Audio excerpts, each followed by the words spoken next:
Good afternoon, good evening, and welcome to everybody who is joining us today for our one-shot of Monster of the Week. And you know what? I am getting some feedback noise because I think I have my Twitch broadcasting audio. Yeah, I sure do. Okay, we don't need that. Alright, so you are, as I was saying before, joining us for our one-shot of Monster of the Week. And you are watching this on Foxfyre Studios, where mostly every Saturday, we'll be running some kind of tabletop role-playing game, whether it's a one-shot like you're going to see now, or an extended campaign coming up in the fall, hopefully. I do have plans for Soulbound and something to do with Vampire the Masquerade, but that might be a little bit different. Yeah. So you may have seen some games run on here before that were a little bit more of a learn-to-play focus.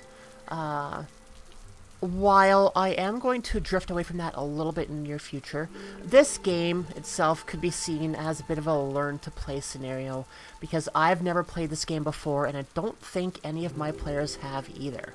So this could be rather fun. No pressure.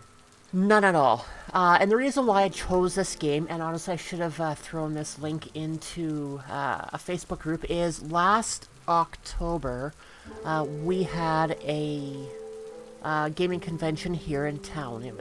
It's called IntrigueCon. It was my first one that I went to, and there was an award done for person who had the most, I guess, influence in our tabletop role-playing game community. And I was the recipient of that award for our, what started off as a local citywide Discord for gaming, turned into our entire province to get people kind of gathered together, talking with each other, finding places and people to game with. And so I ended up getting that award, and a huge part of that package was donated by Evil Hat Games. So I got Monster of the Week, I got Tachyon Squadron, Fate Accelerated, Dresden Files, and there was one more. So I figured now would be a perfect time to bring the game out, give it a go, especially after just finishing up Cult Divinity Lost, which is based upon the same system, powered by the Apocalypse. So we shall see how this all goes. So let's... Thanks. I got a trophy upstairs and everything. It's kind of cool.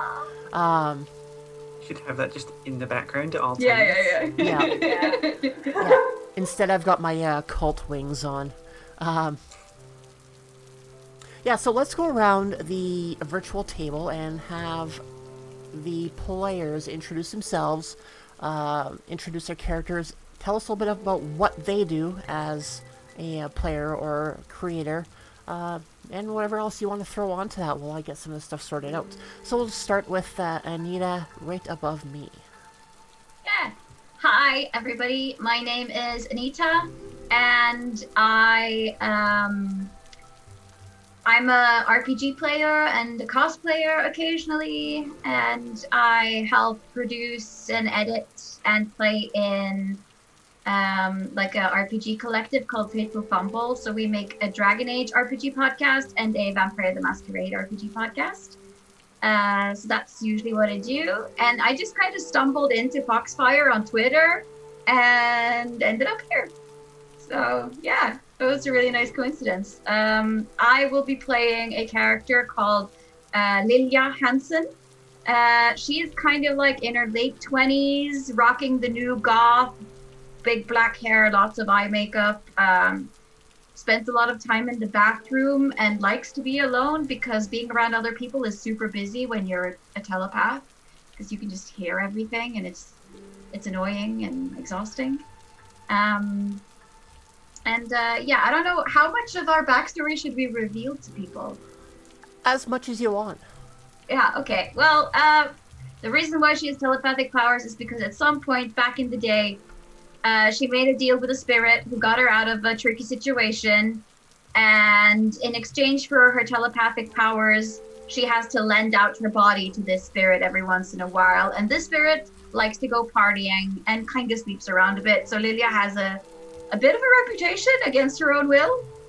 So, she's desperately looking for a way to, like, control her powers better. Yeah. Awesome. And then we'll move on to Elaine. Yes, I am Elaine Lithgow. I am a game designer and writer. I make board games, tabletop RPGs. My most recent things, Adventure Mart, which is scrolled away in the background there. It's a board game which just came out not so long ago. I also write for Cubicle 7. I've been writing for Wrath of Glory and Age of Sigmar Soulbound. You can catch some of my work there. If you want to follow me or anything, the best place to get me is on Twitter, just at Elaine Lithgow, if you want to see all the weird stuff I work on. Today, I shall be playing Seraphina, or Sarah for short. Since the earth was but a molten marble floating through the cosmos, I have guarded the divine throne with my radiance and brilliance and warrior spirit. And for eons, I did this up until an eensy tiny little misunderstanding, and the divine themselves said they were going to send me to the underworld, which was just really unfair, honestly. After defending heaven for so long, I was like, I'm not having none of this.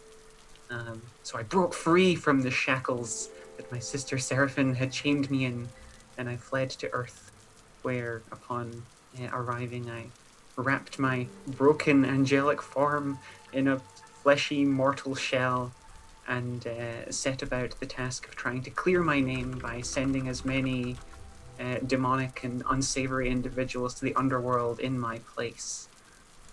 So she's a bit naive. She hasn't been on Earth since the horse-drawn cart was the height of technology, so she's a little bit out of date, we could say. But she's got a good heart, and she wants to smite all the bad things and try and do the right thing. In terms of appearance, she's mostly kind of rocking around in streetwear, which tends to be a bit scuffed and stuff because she's not very good at taking care of the mortal shell. She forgets to eat and sleep and stuff like that, which is entirely not based on myself, she says, as she chugs energy drinks for the stream. So that's me, and that's my character. Awesome. And Alexandra. Hi everyone, I'm Alexandra. This is my first time streaming, so this is very exciting. I play a lot of tabletop RPGs and run some, and I'm at the moment working on designing my own one, but this is still the early stages of the process. I also have a blog where me and my partner write about our inspirations for games and various random thoughts about RPGs. And you can find that, well, there's a link to that on my Twitter, which is @SandraBR.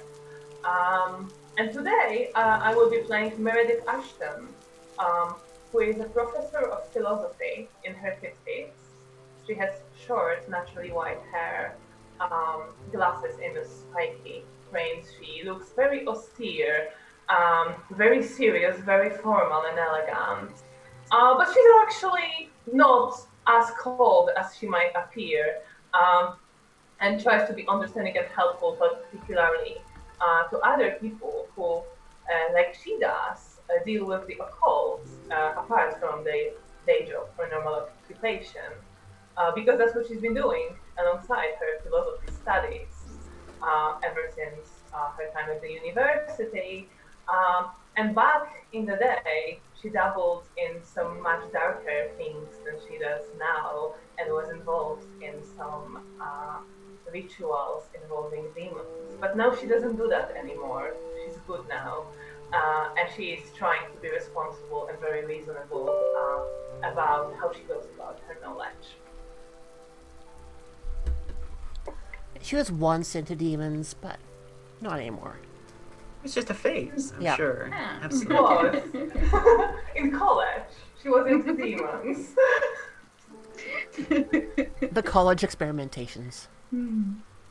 We've all been there. You Oh, know? yeah. Who hasn't I have summoned a not. being from the dark beyond? You know, it's part of what you do. You know, Yeah, it's a Tuesday. it's a road of discovery. You know, you need to do it to know that it's not for you. Yeah. Yeah. All right, and yeah. So one of the reasons why I wanted you to go into a little bit more of your backstory is because there's no guarantee that your characters are going to make it out alive. Just a heads up. There may be scenes of violence, of coarse language. How does that go? Viewer discretion is advised. There may or may not be scenes of child kidnapping, but there will not be child violence.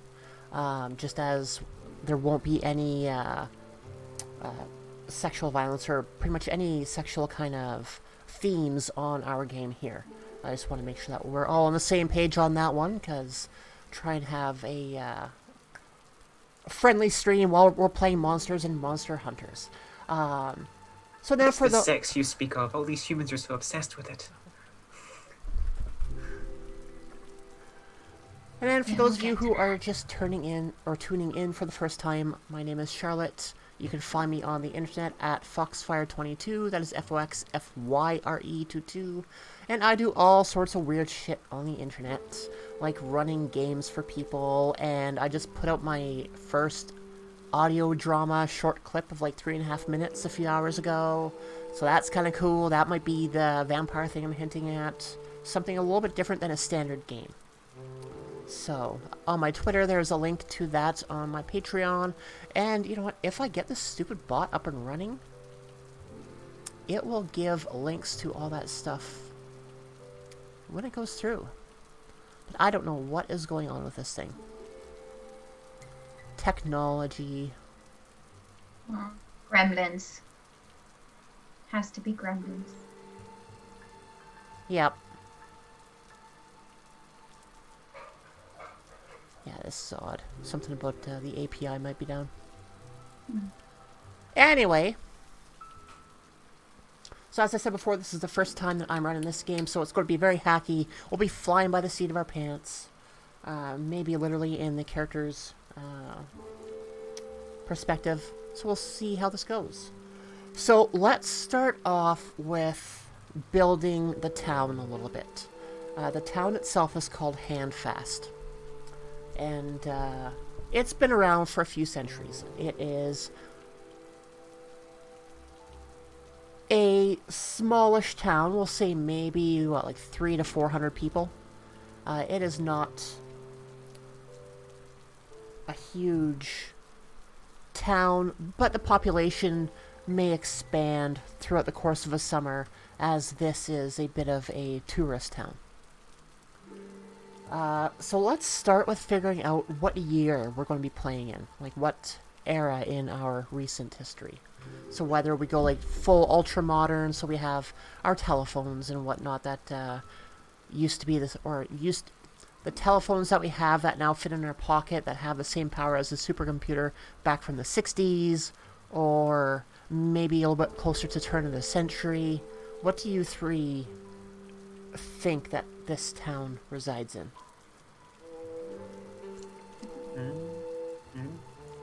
I have existed since the dawn of time. This is all just but a blip in my eye. I don't know. What are these, cell phones? I don't understand. These are not cells. Everything is made of cells. Everyone knows this. These cellular phones? I don't understand. You talk to people on them? Why don't you just speak to them face to face? I don't understand. So, I mean, like, goths have been around since, like, what, 70s, 80s, like, visually, so any time from there on up until this time should be fine, I think. And I'm a child of the late 80s, early 90s, so I can remember how it was before cell phones. So I think I'll be able to pull off that time era. We channel our enemy. I might get. Well, I don't know. I'm not pretty sure how things were in late 80s. I might try to improvise that if that's what we want to go with. So we can make it easy on ourselves and just do contemporary if you want. I think I assumed it would be, but I don't mind it changing a bit right now. Okay, well, we'll stick with a little bit more closer to our current timeline. Yeah. Alright. Yeah, sometimes depending on the mission itself, could be kind of fun to do it in a maybe a little bit more of a colonial setting. And if I run this game again, I may do that, kind of dial it back a few years to simpler times. All right. Simpler times. Wow. I think that is all rather kind of the current perspective on things, whether they're simpler or harder. Less things to think about, but the things you had to think about, you really had to think about. Yeah. Yeah. Yeah, especially when you didn't have the internet. Yeah. Not much else to do. Alright, so have you three been together as a group for a while? Well, I think me and Meredith have, Yeah. because I'm sort of like her student when it comes to like occult stuff. So I guess maybe we've been together, like known each other for a couple of years. Yeah, Maybe? I think so. I think that sounds about right. Yeah.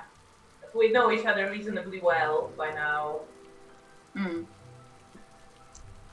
I've only been on Earth for a couple of years, so it's all still pretty fresh.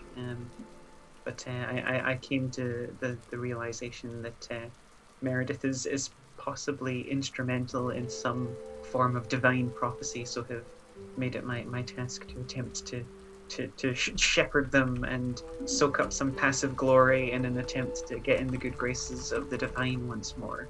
So I've probably been tailing them for like 6 months or something, and slowly working my way in there.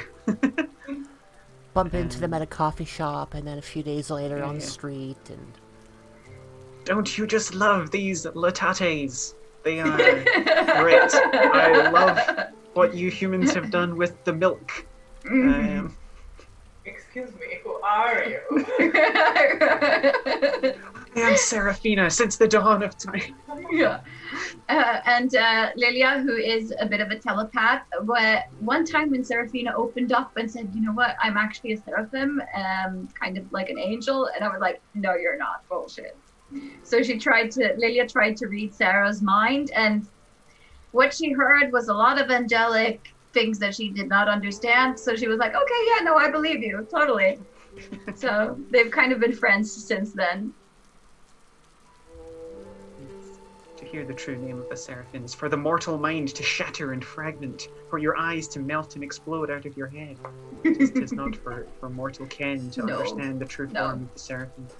It was a quick visit. Open the It's door. like, Yeah, nope. Close the door. Like the Yeah. Grandpa Simpson gif of just like, oh, no. Yep. Yes. Exactly that. Alright. So, over the course of, we'll say, the preceding week, whenever you would get together, you would start to notice little clippings and headlines in newspapers or web pages, news sites that you may look at. And it started to click that these were very consistent, that it was the same thing kind of occurring a few times over the course of the week. A little bit more than just coincidence. Come on, rules. There you go. Earlier on in the week, you've seen that a specific town out in the rural areas was getting hit by some unusual weather. One day it was flooding, the next day there was a heat wave, and then 2 days after that it was hit by a tornado, resulting in the destruction of some of the homes in the town itself. Which, while not uncommon in our current environmental climate, having all of those within a span of a few days to one town seemed a little fishy. And then after that, you started to see this town referenced again. And now, you've never heard of this town prior to this, so seeing it pop up in the news regarding weather a few times was kind of curious, and then now seeing it pop up again, this time in relation to attacks on people, was very interesting. It started to really pique your interest. The clippings that you've seen regarding the attacks were referencing people being beaten at night and waking up with no recollection as to what happened prior to that. But all of them had this one single cut along their forearm. And this happened about 3 or 4 times throughout the course of the week. And then the weirdest of all was not in the normal mass, was it syndicated, might be the right word, of news publishers, but more like your backwoods ragmag Inquirer. I'm not sure what you have over in Europe, but just the Sun. Yeah. You make these jokes, and I don't know if they're real or not. If there's anyone in the UK in the chat, they'll get a giggle out of it. Oh, I've seen The Sun. It is a trash mag. Mm-hmm. Yeah. Newspaper. Like, oof. Anything that prides itself on its page 3 spreads, if you know what I mean. Is Yeah, unfortunately. Yeah. Yeah, so in that one newspaper, you've seen reference to this town, but now it was just some weird random shit, like food spoiling overnight in the fridge. The fridge has been left on. Knives, people were going to go use them, and they can't even cut cheese because the knife is so dull. And then objects being thrown across the rooms. Like, this whole town has been possessed or something. And then there was this one case of a vending machine just toppling onto somebody. It did not end well. Sorry. I like to think as like a stranger from another land, I have no concept of what is good news and what is bad news. So I'm just like picking up newspapers and bringing them to the group and being like, these sound like portents of demonic intrusion. We must investigate. You're like, you know. A vending machine fell on a guy. I mean, it happens. Malicious. A malicious vending machine. Can't you see? Even the most mundane of objects are being turned against the people. We must do something. I will give you objects flying through the air of themselves. That does sound kind of sketchy, so it might be worth looking into. Definitely. Yes. Excellent. Yeah, and in that one post in the Sun, there was a little bit of a footer to that one article that stated that when the vending machine was pulled off of the person, there were googly eyes on it. On the vending machine? On the vending machine. Okay. That must be. They didn't just pull the vending machine back and the person's got googly eyes. That would be a future That must be adventure. a sign of demons. Yes. Googly eyes on everything is just the ultimate sign of the demonic. Yeah. Yes, of course. The eyes are the windows to the soul, and if they Google, one cannot see properly into the soul to see and spot the demonic taint. Yeah, Sarah, dial it down. You're giving yourself away. I'm sorry. Yes. Help. What is a regular form of conversation? Did you I think a normal person would just say, "Wow, that's weird." Yeah, totally. Wow, that is weird. Yeah, you got it, totally. Excellent. Good old 2020.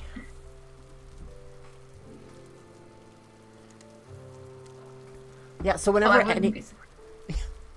anything weird happens from here on in, it's like, well, that is really 2020. Yep. I'm just gonna 100% respond to everything weird now. Wow, that is weird, and then look over. Yes, you should. With that much excitement. I'm blending in. Well, one of the attributes you have on your character sheets is named weird, so there is that. Yeah, there is that. And do you all have +1 weird? I have +2. Okay, yeah, there it is. So I'm very weird. With your funky font. Mm-hmm. I like it.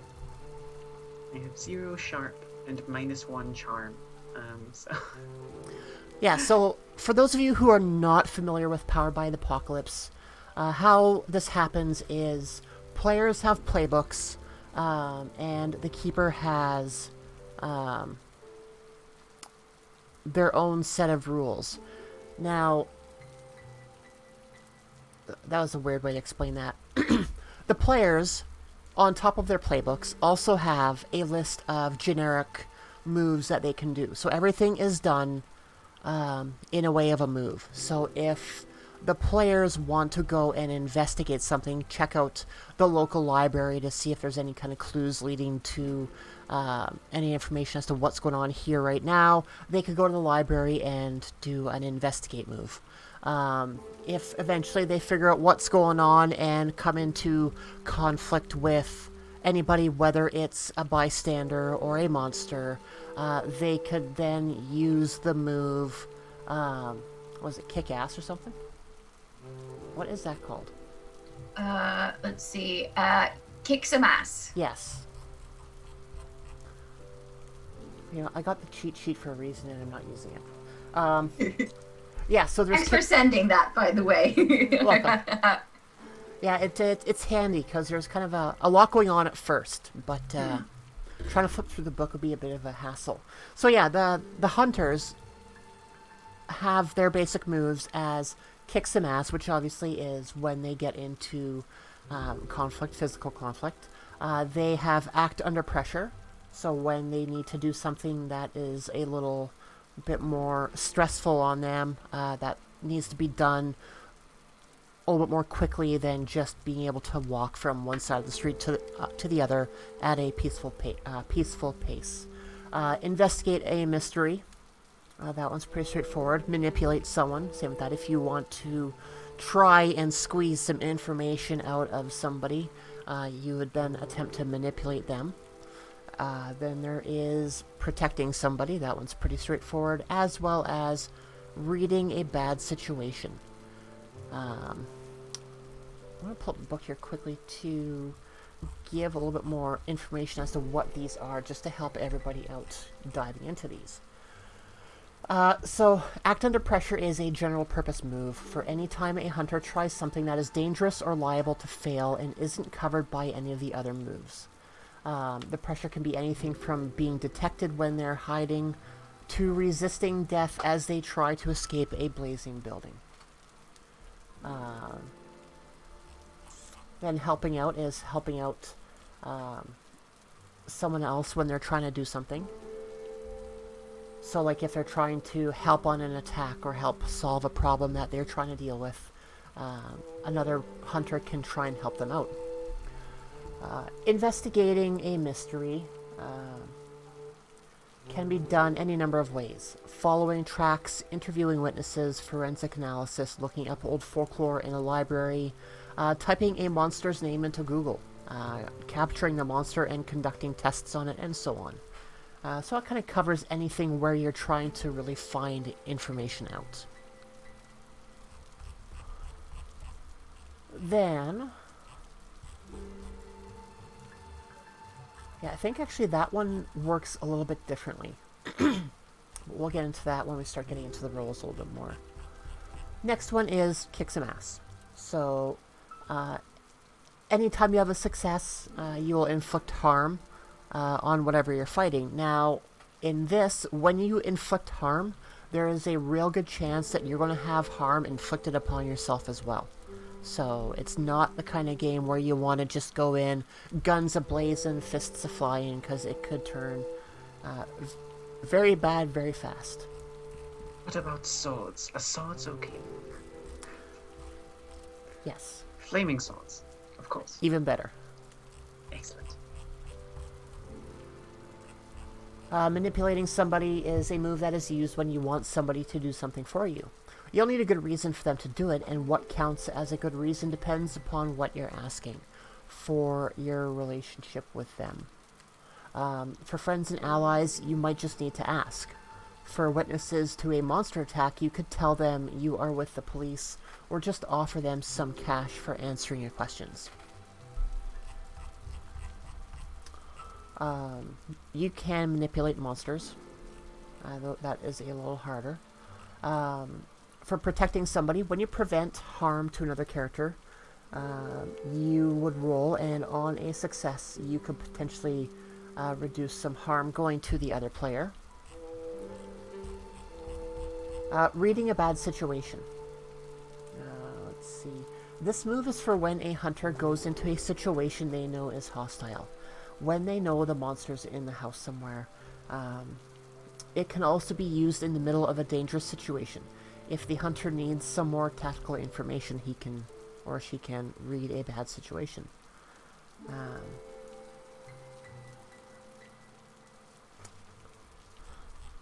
And then, do any of you have magic?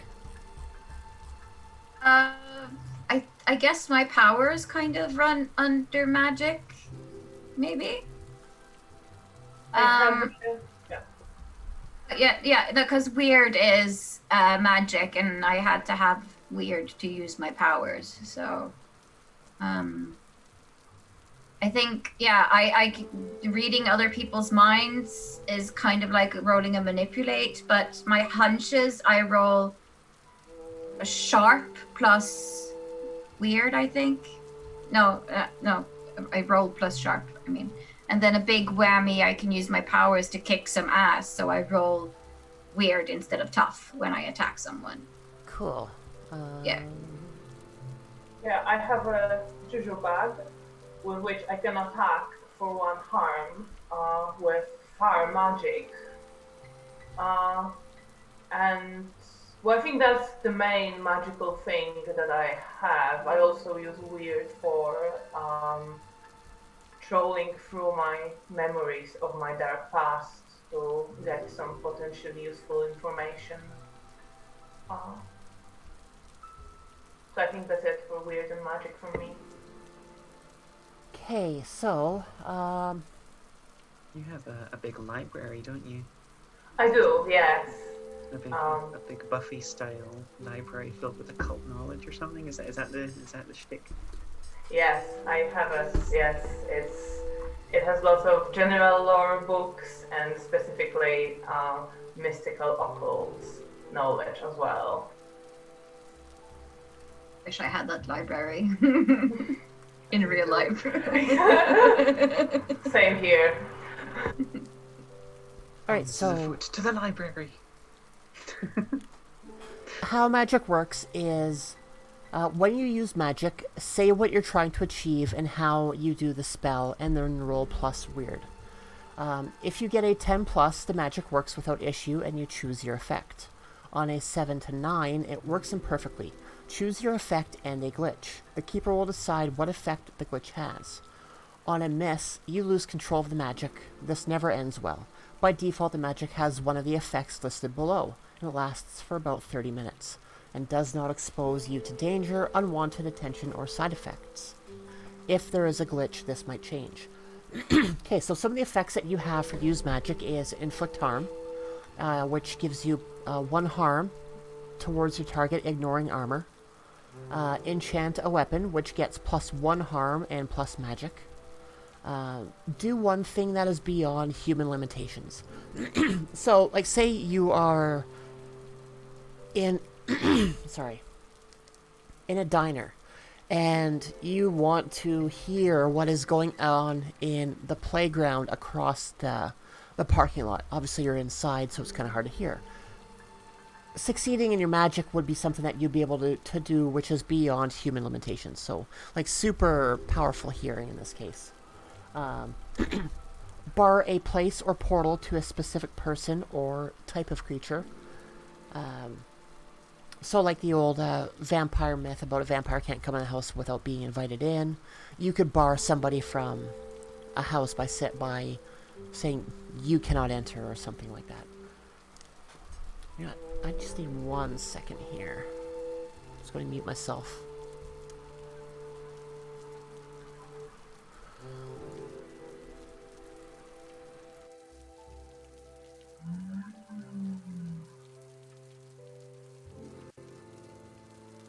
Bless you.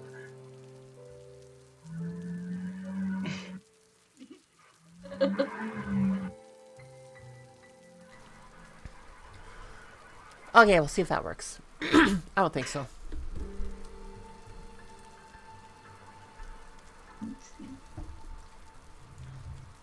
So yeah, we can deal with magic when we get to it. And now you know that there are options that you have for using magic whenever you are encountering situations that you may feel need magic.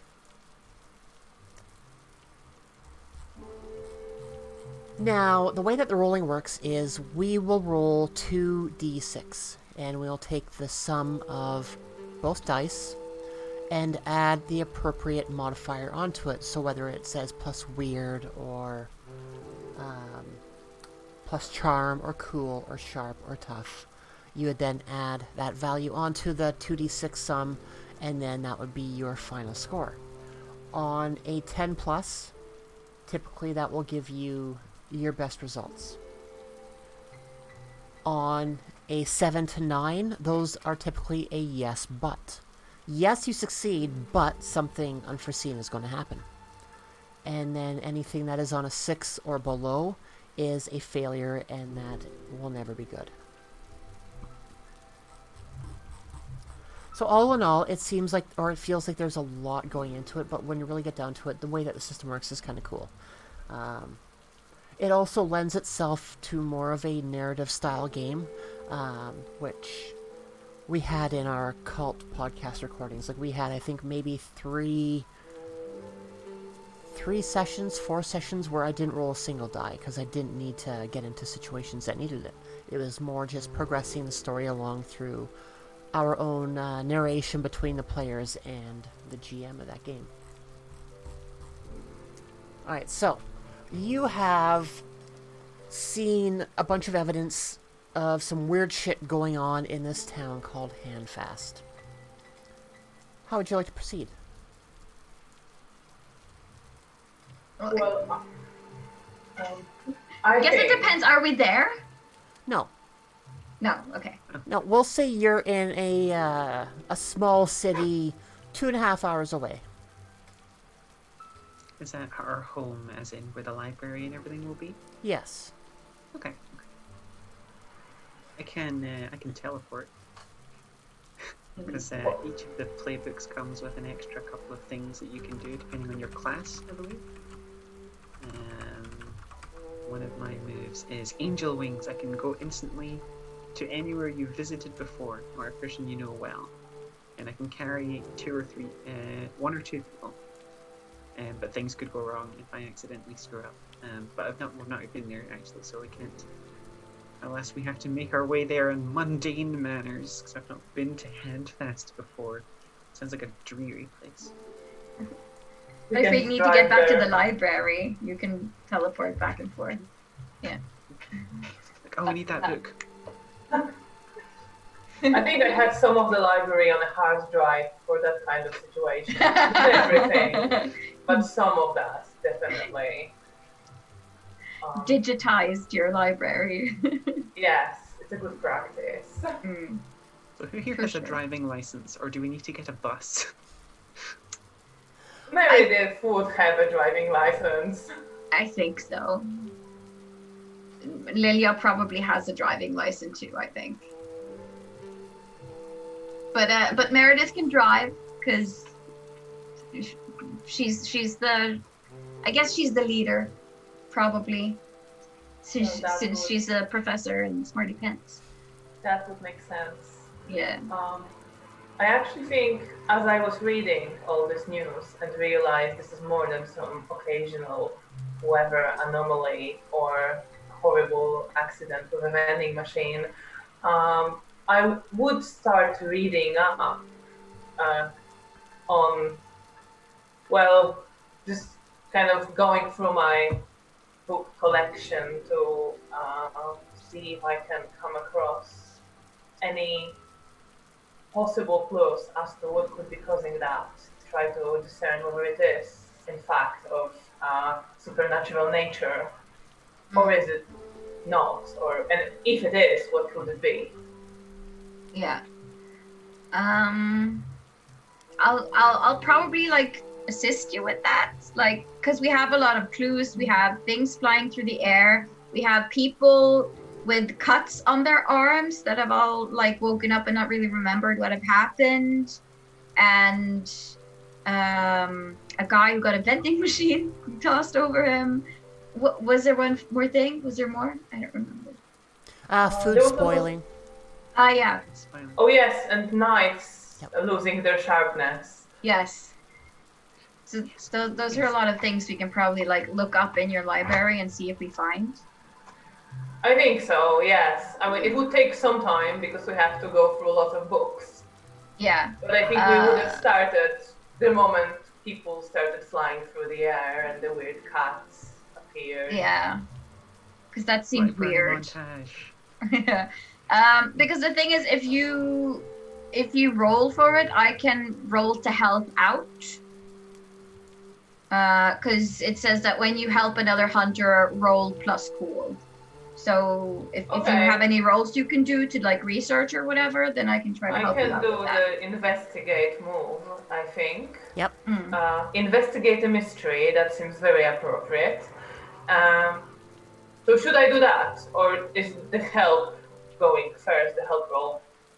I don't know, but maybe you go first. Okay, right, I'll just do that.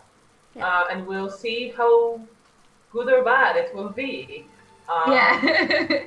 So If you need my help. Roll, Check the ancient texts for references to vending machines. These now okay, terrible so that's devices. 8 plus 2 from my sharp. So that is would 10. be 10. Mm. Okay, so you hold 2. So you can... Okay, so just gotta quickly read through this. One hold can be spent to ask the keeper one of the following questions, and since you have 2 hold, you can spend both of them to ask 2 questions. You can ask, what is happening here? What sort of creature is it? What can it do? What can hurt it? Where did it go? And what was it going to do? As well as what is being concealed here. Well, I think what sort of creature is it? It's the obvious first question. That's something I'd like to know. Yeah, so throughout your investigations, you were able to find some references, in particular to the cuts on the arm, which would lead you to believe that there is a potential red cap in the area. Now, from what you're able to read on a red cap is they will cut the body of their victim to basically keep their cap red with blood. And this is something that they consistently need to do. As in a hat? Yeah, like a knit cap.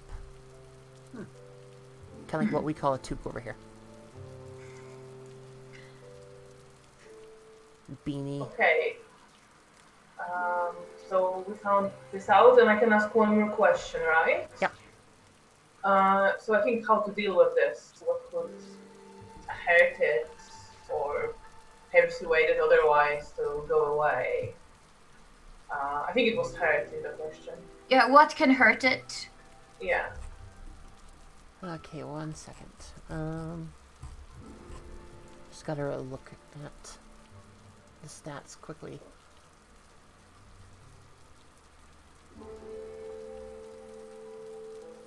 Yeah, so you know that physical attacks will be able to hurt it, as well as one of its weaknesses is it needs fresh blood to dye its cap frequently. If the cap is destroyed or stolen, or the blood dries out, that will have an effect on the red cap. Great. Well, I share that information with Lilia and Serafina, who, well, I assume Serafina is with us. Also, I don't know how much helping with the research, but sitting somewhere. Probably not. Books are not my thing. Sharpening my sword and getting real jazzed up about. Yes. We'll probably need that sword. Probably. Yeah, no, it'll be like, what, really? You have to, like, it dyes its hat with blood? Yes, it's... Folklore creatures are gross. They really are. This is not the worst you can encounter. Oh, I They're guess certainly not. pleasant. Yeah. So that's one thing, but are there other creatures? Or is the red cap behind all of it? Well, I think that's what we were able to find, right? Yeah. This is definitely a part of it. That was the easiest one, or the most prevalent one that stood out in your research. Okay. I think So there might be something more going on there, but I think it would be good to go there and have a look, talk to people. Maybe I will take some of the books on my hard drive, and hopefully we will be able to learn more there. Yeah. Yeah, no, I guess we should probably go. I mean, it does sound very monster-related-ish. It is. It is very close to home. I would prefer to keep this under control. It might be spreading to it. Well, I wouldn't want Red Cap to make their way here. So are we driving? I think that's easiest. Shotgun! Where? Oh, no, it's just an expression, Sarah. It just means that I get to sit in the front, but not drive. Oh, wow, that's weird. Yeah, I know. Sorry, I didn't think about that. Extinguish the flaming sword. Okay, so does Sarah have, like, actual wings that can be manifested, or are always manifested, or... I don't think so. I'm going for like an Old Testament eldritch nightmare angelic sort of entity contained within flesh. So none of the sort of like angel wings, pretty people in a sort of more if you look at them, you know, the type of angels that show up and say "Do not be afraid" as their first line and things like that. So no angel wings or anything. Okay. Well, I was just thinking that she would have been happy in the back seat, being able to stretch her wings out and just kind of lounge. It's probably like Just feet lounge. out the window. Yeah. Like lounging and asking to put the radio on. Can we put some of the music on? I do like the music. It reminds me of the choirs. Okay, sure. It's like Pick sitting up the back, David like, Bowie or orating. something. So much music you've created. All in imitation of the divine, of course. Yeah, so I think that I will, like, Lilia will pack, like, a little go bag, like, she'll have, like, a crossover black body bag where she keeps her gun and, you know, snacks, 'cause snacks are important, and, you know, like a notebook so she can take notes of what happens as they discover things during the mystery. Yes, I will pack. Well, apart from my hard drive and laptop, I will have my gun and my dagger as well, and my bag with magical ingredients in case I need to defend myself. And I think I will also take some student papers to mark if we were to have a few spare hours, because that needs to get done. Hmm. Oh yeah, definitely bringing my eyeliner and, you know, my makeup kit. Can't go without that anywhere. Priorities. I will take with me my righteous blade and probably a pocket full of energy bars or something, because this stupid flesh corpse keeps getting hungry and I feel tired and I hate it. Yes, I also take a change of clothes because looking for monsters can get messy, and I wouldn't want to look like that. I prefer to have a proper, elegant appearance. Yeah. What does the weather forecast say? Can we trust it? No, there's that. Take umbrellas. Yes. I mean, if it's really sunny and really warm, I will bring an umbrella. If it's raining and cold, I will bring an umbrella. So I guess the short answer is I will bring an umbrella regardless. Yeah, because locally it has been raining off and on for like the last 2 days. Yeah. Umbrellas it is. Yeah, better safe than sorry. Yep. Okay. Road trip! Okay, so when it comes to monsters, I had to look this up. Some of the monsters are more capable than others. The ones that are a little bit more of a threat have weaknesses. That means they cannot be killed until you use their weakness against them. So what I was saying before about his hat, that is a red cap's weakness. So Need to get it, and before we attack the creature. I believe I took up. I think one of the actions that I took for Seraphina was smite. My divine weapon always counts as a weakness for the monster. nice. So provided, I mean, I'm sure that's a big like MacGuffin for the GM to just take away. Is like, okay, so the sword can kill it. It's the what was it? I forget in Supernatural, the cult, the demon killing cult, and it just goes missing every time they have to go up against something they don't want to instantly kill, things like that. So yes, but the sword is an option if it comes to it. And spoiler, I will not take away the sword. I will take away the wielder of the sword. Oh. Oh no. Hardcore. So where are we going? Are we? Is it? I could imagine Seraphina like we should speak to them and pointing at the rag papers and like the people who are like the people who are like reported like, oh, I was beaten up and blah blah blah and stuff, because there's obviously got to be witnesses and victims. We should speak to them. Yeah, there would have been some pictures of people throughout the week showing up in the magazines and newspapers. These are the innocents that we must protect and avenge. Well, I mean, we don't know if they're innocent. I mean, they might have done something horrible to piss off someone. Possibly. But like Lilia will like be a good assistant and write down the names of the people who have been pictured in newspapers, so that we can like try to find them and speak to them once we get to Handfast.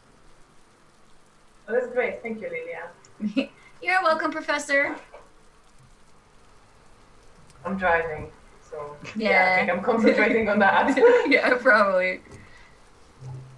Can we stop at Starbucks? I want some coffee. Yes, I love what you've done with the milk here. All right. I will stop at Starbucks. I think it's a bit of a waste of time. But I am soft-hearted somewhere underneath all the exterior, and I actually could use a coffee as well. Yeah. So pit stop for coffee before we drive on to Handfast. I will have 2 incredibly large coffees. Both for you. If I drink lots now, I won't need to drink later, you see. This is smart. I'm learning. I'm looking after. But you're going to have to go to the bathroom, you know? After 2 giant cups of coffee, it goes straight through you. I'm sure that happens at some point after. Yeah, it's like 20 minutes down the road, I require a bathroom break. Well, I just had an espresso. Oh yeah, no, Lilia would have liked to like black coffee because it would be black like her soul. But she's like one of those. Oh no, I would like a pumpkin spice chai latte, please.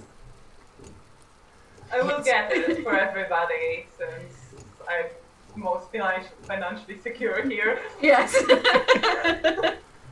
Yeah, This the is the pumpkin kind of spice is golden- your little guilty pleasure.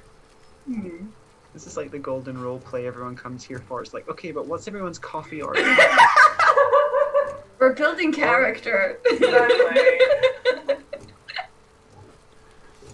Yeah, so on the way out of the city, you would have stopped for coffee, and then along the way, probably within like half an hour, Sarah would have been bugging to find a rest stop.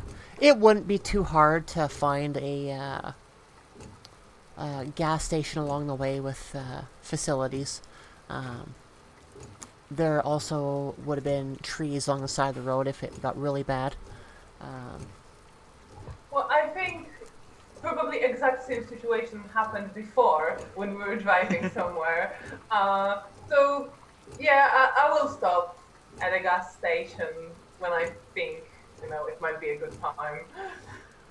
I have been poisoned. My body is railing against me. I require a bath. Just in case of emergency, we have a toilet roll in the glove compartment. We've had accidents before. It seems like we're traveling with a small child, but in Yes. fact, it's an eldritch angel. Well, new to the earth, so kind of the same experiences as a newborn child. Yeah. This is exactly what I was aiming for, so it's perfect. Yeah, so aside from the stop at the gas station, you make it to Handfast with no issues. It feels like a city or a town that's almost out of time itself. Like there are a lot of monuments, memorials, buildings that really date back to the founding of the town itself, which was back in the 1600s. So this was one of, I'm kind of seeing this as like East Coast America almost, dating back to almost the founding of the country, like one of the original areas that people settled. But it could also be any town in the UK for that matter.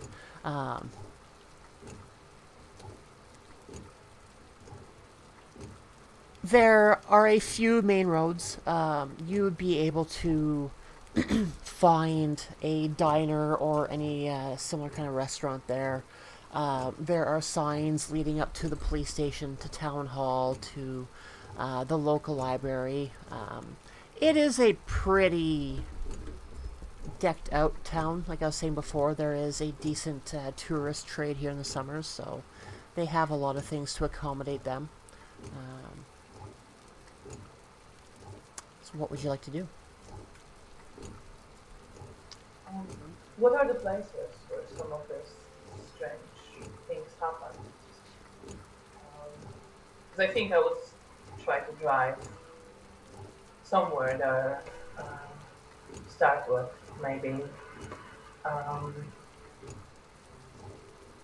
We can go to the vending machine place. I don't know. Maybe the diner has some local people who know other people or who know the town well that we could All right. Yes. for information. You have your list of names. Just be like, okay, so do you Yeah. know where this person lives? Yeah. Or this person? Do you know this guy?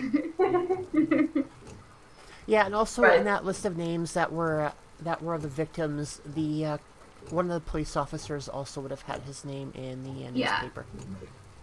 So maybe dropping by the police station at some point would be a good idea. Unless but he's at the maybe- diner. Maybe let's go to the diner first to just Yeah. get an idea what people are talking about. Maybe there's more than what's in the newspapers. And maybe not all of it is nonsense. Alerting the constabulary to our involvement in this particular thing could be problematic. As long as you don't talk too much, I think we'll be fine. Yes. Just, try to pretend to be normal. She'll sit in the car, leave the window down.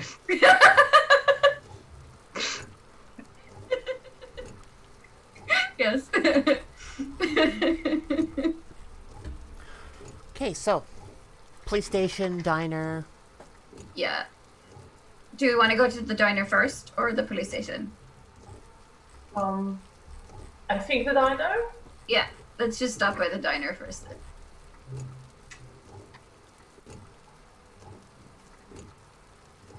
So far an adventure, we've been to a library, a Starbucks, and a diner. Yeah. Well, the library was my home, so yeah. So technically just a Starbucks and a diner. I think so. No, gas station. Don't forget about the Diner, gas station. gas station. It's a road trip. Yes. Sarah's just everyone's obsessed with food. Sorry, Charlotte, for ruining your game. No, not at all. Yeah, sorry. Honestly, I was kind of looking forward to having a game where the players did a little bit more than I did. Especially since it's my first time running this, so it makes it a little bit easier Right. for me to flip back and forth and figure out what I need. And if anyone's interested in getting the book after they watch this, it is a nice little, 6 by 9 size. Like, it's not the big tomes that we are used to for some of the games. It's kind of small and easy to flip through and pack around. Isn't that the same kind of size that Fate Core comes in? I think so. originally? Yeah, I think so. It's Yeah. really practical. Yeah. Yeah, sometimes it's just easier to flip through a book than try and scroll through a PDF. Mm. Well, yes. Very much in agreement. Like, trying to scroll through a Kindle is hopeless. Yeah. That is the worst. Yeah. Yeah, I feel that Meredith would hate having to scroll through an e-reader when it comes to a lot of really in-depth research. I think so. I think she's used to reading some articles online, more for her philosophy than for occult. Not that much of the stuff is online. Oh. And she definitely prefers physical books. It's a necessity to go digital with this sometimes, but it's not pleasant. Gotta be careful, scanning occult books onto the internet. You never know what kind of digital. Oh, they're not nightmares on the you're just- internet. They're on my Ghosts and hard shit. drive. Oh gosh, damn it! My Kindle's haunted.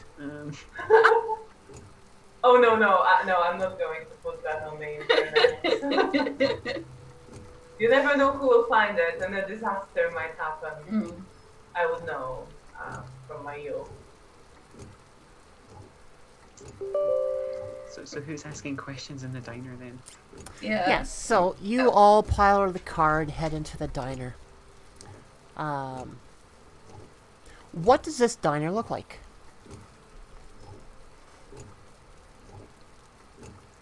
Do you want us to describe it? Yep. I don't know. I've never been to a genuine American diner before, so the only ones I've seen are kind of the ones you see in movies that are kind of 60s inspired. So let's just go with that. It's like a totally stuck in time 60s retro diner, only it probably has all of its original fittings, probably. Yeah, that makes Kinda- sense. Yeah. And I don't know if it should be dingy or if it should be very clean. I feel like if it's not a chain and it's in a small town, it would probably be really clean. I think it's clean. I think some of the furniture is a bit old, and you can see wear and tear on all of that. But I think it's kept clean and decent. I think so too. Yeah, so Have as a you go dog. in, That's the most important. it has a dog. Gotta have a pet of some sort, right? For the Yeah. diner. A small town diner needs some kind of mascot-esque pet. Oh, they have a parrot! They do now. Yeah. Parrot or riot. Yeah. Yeah, so as you walk in, just right into the door, there's a host podium, And there's this woman standing there. She's maybe 50, 60 years old, and she has this parrot on her shoulder. And she introduces you to the restaurant. Thank you for visiting. Is it just the three of you? Would you like a booth, table, bar? The typical questions that you get asked at a restaurant. Yeah. Are there any people sitting in the diner right now, like by the bar or in the booths or something? Yeah, it is between lunch and dinner right now, so you might see about 10 people scattered throughout the restaurant in groups. In singles and a few groups. Any of them wearing red hats? No. No. But I'm on the lookout. I'm looking for red hats. If there are any people by the bar, like, I think Lilia would be like, hey guys, let's go to the bar. It's easier to talk to people there, right? Yeah, I think Meredith would also start going for the bar. Maybe also talk to the person behind the bar.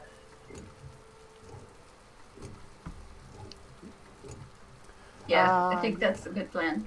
So I will gently nudge Serafina to come along as she's looking around. It's like glaring at everyone. You are all suspects. Any one of them could be the red cat. I'll just grab like a menu and put it in front of Sarah and like, here, read this. Keep her busy. It's a menu. They have milkshake. It's like cold, thick, sweet milk that tastes like sometimes it's chocolate, sometimes it's strawberries, sometimes it's I don't know something. Just look at it, try it, you'll like it. I'm sure it. You love what they do to milk and coffee. You'll love this. I do love what they've done with the milk. Yeah. Enjoy. It's literally a child. Just here's a milkshake. Be quiet. Yes. Yeah, so at the bar, there's one person sitting there with somebody behind the bar itself. It's like you're picturing before, like your 60s kind of diner. So it's kind of bar, kind of eating area for single...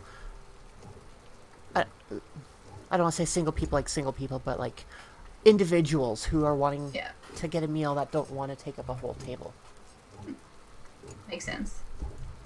I guess Lilia will just like help Sarah order a milkshake, and then she'll turn to the closest person and be like, "Hi, nice town you got here.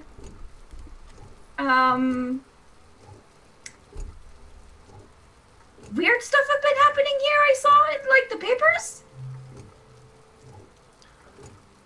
The person will look up from their meal and turn to you. It's like, weird stuff? Yeah, you must be from out of town. That's... Oh, yeah. You can probably tell there are probably not that many, like, hardcore new goth girls in Handfast. So it'll probably be a bit put off by my exterior. Yeah, so he looks towards you and says what he says and kind of looks up and down and doesn't make any comments, just kind of takes it in. Yeah, are you here with anyone looking into any of this weird stuff, or are you just one of them tourists that like weird shit? A little bit of both. Yeah? Oh, yeah. Because I'm the assistant to, like, this really big college professor, and she's totally into, like, weird paranormal things, so we're kind of looking into it for a research paper she's doing. So we're kind of looking for people who have experienced these weird things, and they're victims. Do you know any of the people who were in the papers who've been affected by this? Yeah, I know pretty much everybody. It's a small town. Nice! Could I get, like, do you have their number, or are they here? Could you introduce us? Because that would be amazing. At that point, he kind of looks around and He's looking and trying to get a good view at the faces, and he says, "Yeah, I think I see one of them back in the dining room." I'll just look wherever he's pointing, and like if I spot the person, I'll just nudge Meredith and like that.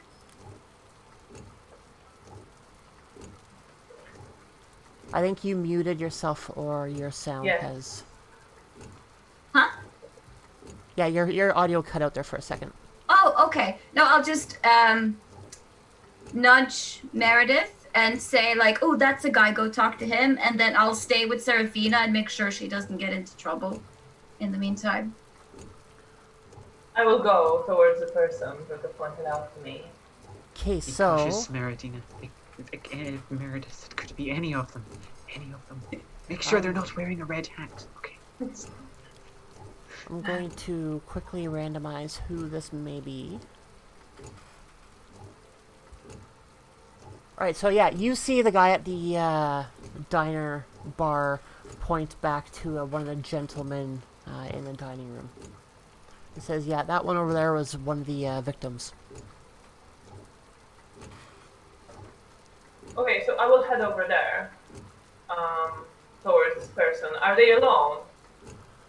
No, they are sitting with somebody else. With a woman. Okay. Well, I will still come up and trying to keep the consistent story. So to stand by and say, "Excuse me, can I take up a minute? I'm a researcher from out of town. My name is Meredith Ashton. I've heard from the person over there that you've been involved. You've been a victim of some of the strange things that have been happening around here. I was wondering if you could chat to me about this for a bit." Yeah, so he looks up at you and he doesn't say anything, but the woman across from him pipes up, "Oh, you're from the city, are ya?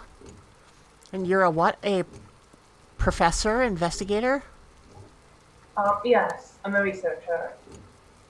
Right. I We would don't very get too much many like of that down here. Well, I'm very interested in what's happening here. I don't think this is receiving serious enough treatment, and I would like to help that. I know people are getting hurt. Oh, I agree. Nobody is taking this seriously. Like, we've had houses get flattened in a tornado. We've had my poor husband here get attacked while out going to get groceries one night. Like, this was a safe town at one point. I don't know what's going on, and our police force is useless. So it is... I believe you. Thank you for taking some time to actually look into this. Well, any detail you can provide would be very helpful. I look to the men now. Could you tell me what happened? Did you see anything when you got attacked? And he continues looking at you, and in a bit of a gruff voice, "It wasn't that bad. Like, it wasn't like the newspapers made it out to be. I was out one night going to get groceries. I was coming back, walking past an alley, and then all of a sudden I'm on the ground, and my groceries were spilled on the ground. And all I had afterwards was just this cut on my arm. I could have just passed out somehow and cut myself on a rock or a post or something. There's not much to tell about this." Did you smell something strange around that time? Do you think you slipped, or do you think something pushed you? Someone pushed you. I don't know. While I was walking past the alleyway, I thought I heard some rattling down further down the alley, but it could have just been some cats or rats messing around in the garbage cans. Could have been a raccoon or something. It's...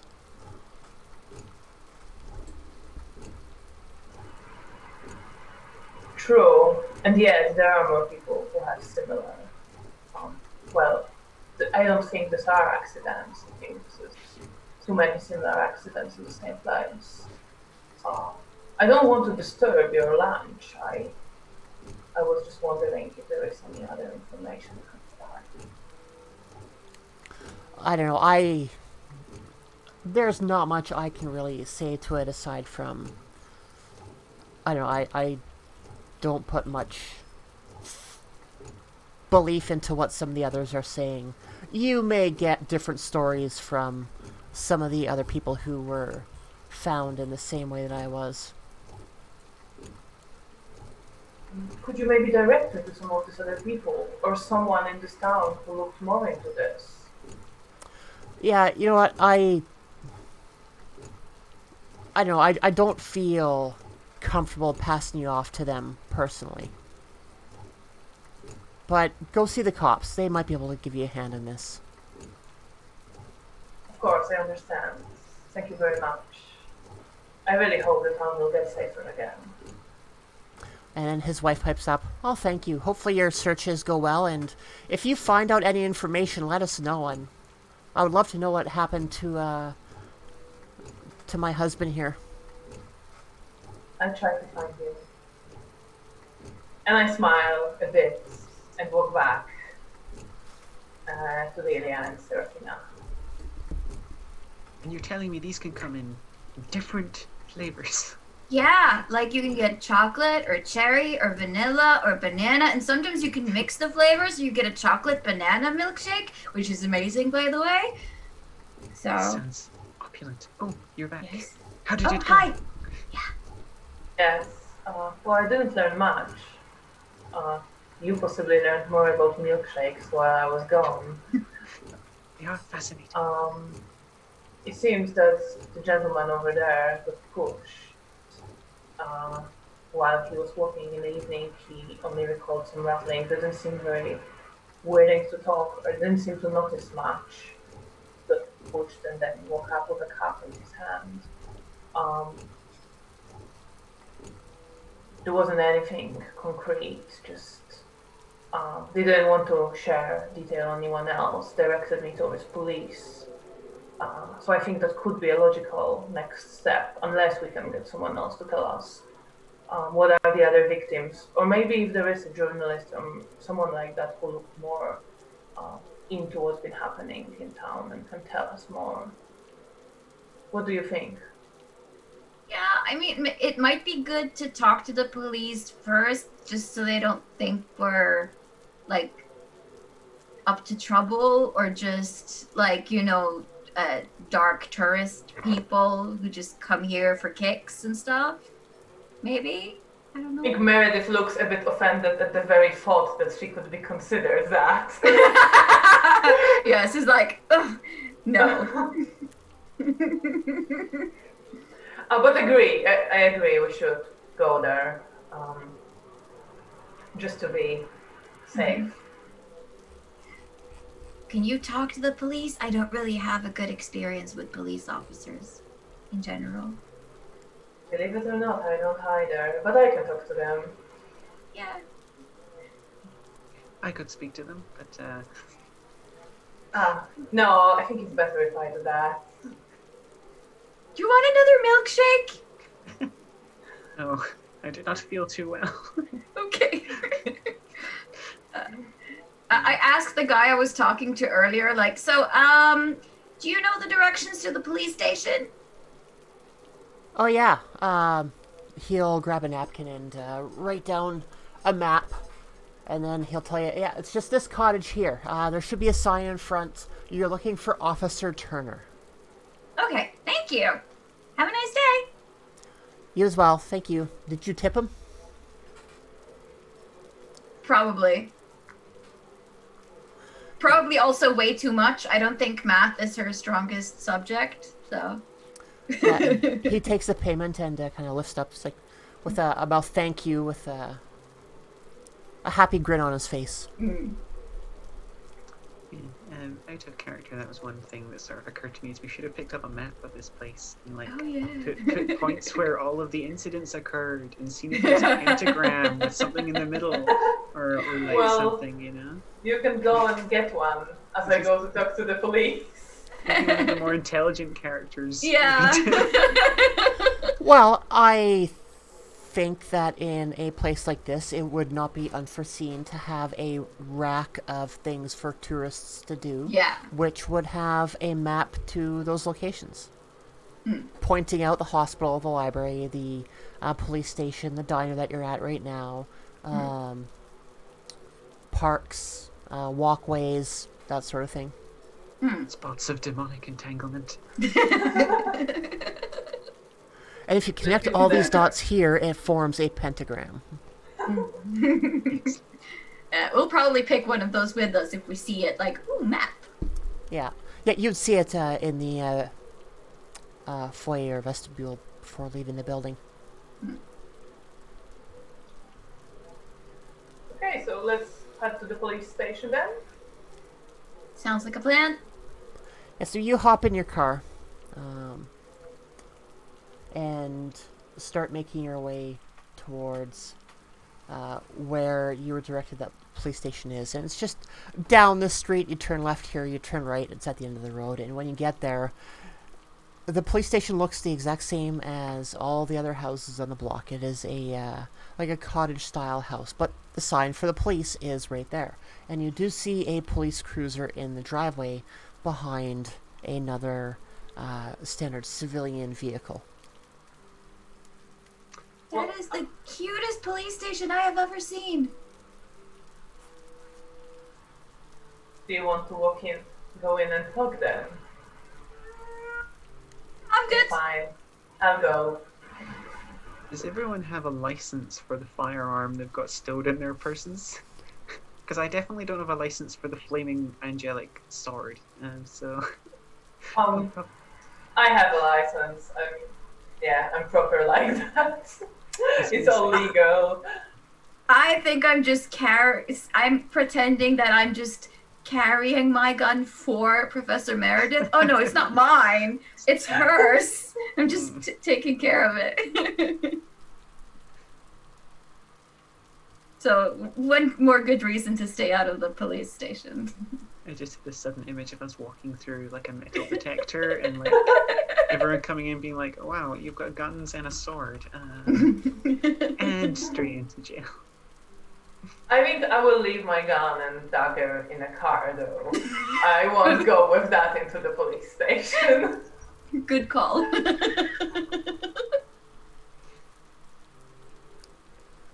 Yeah, so you go up to the front door and there's a screen door. It's seen better days.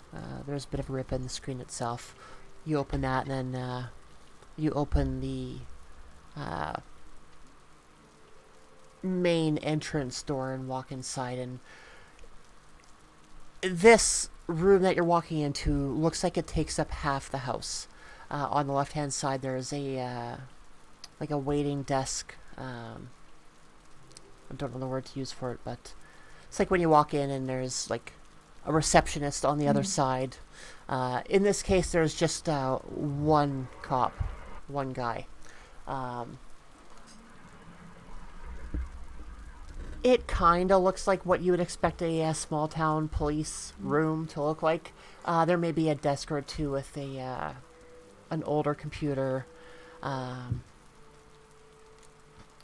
You can see a smaller room off in the back corner, which you would think would be a holding cell.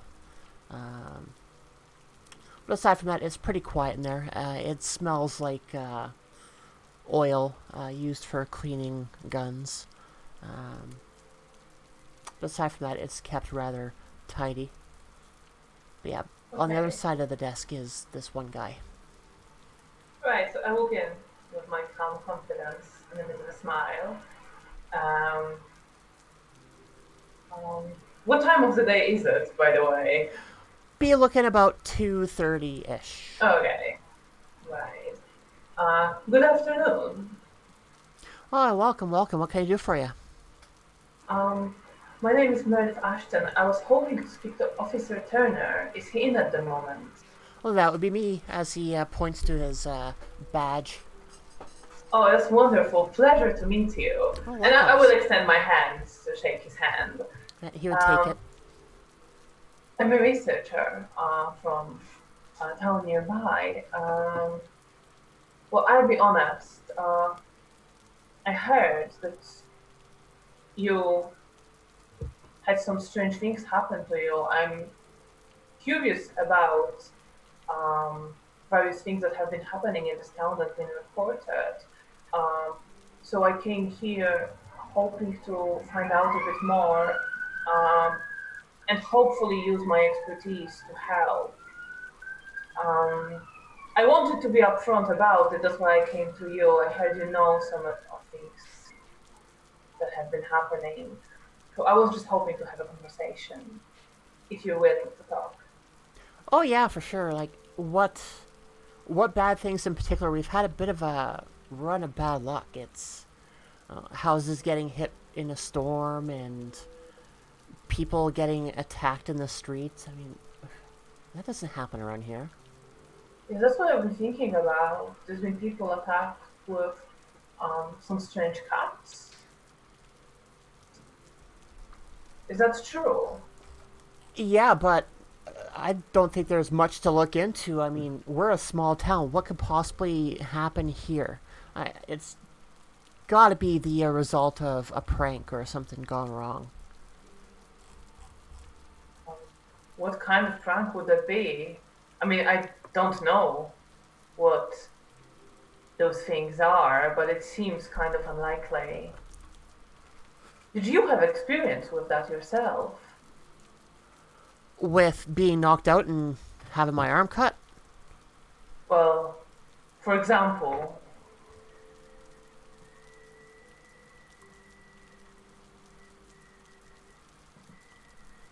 Oh, no.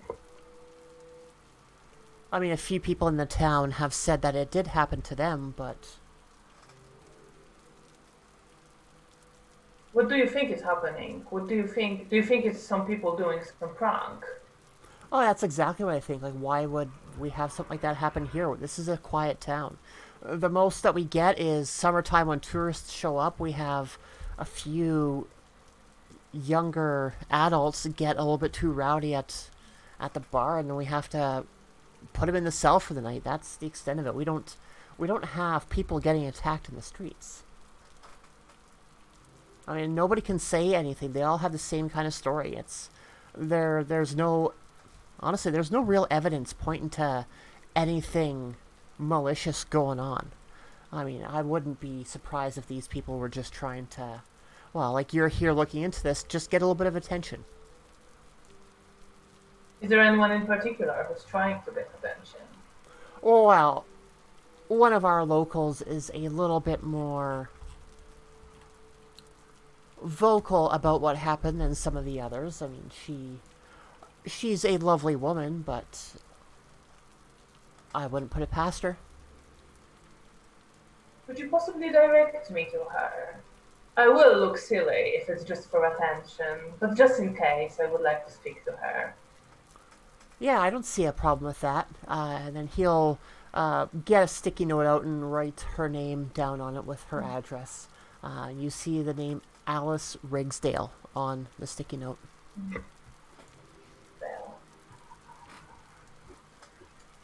Well, thank you very much.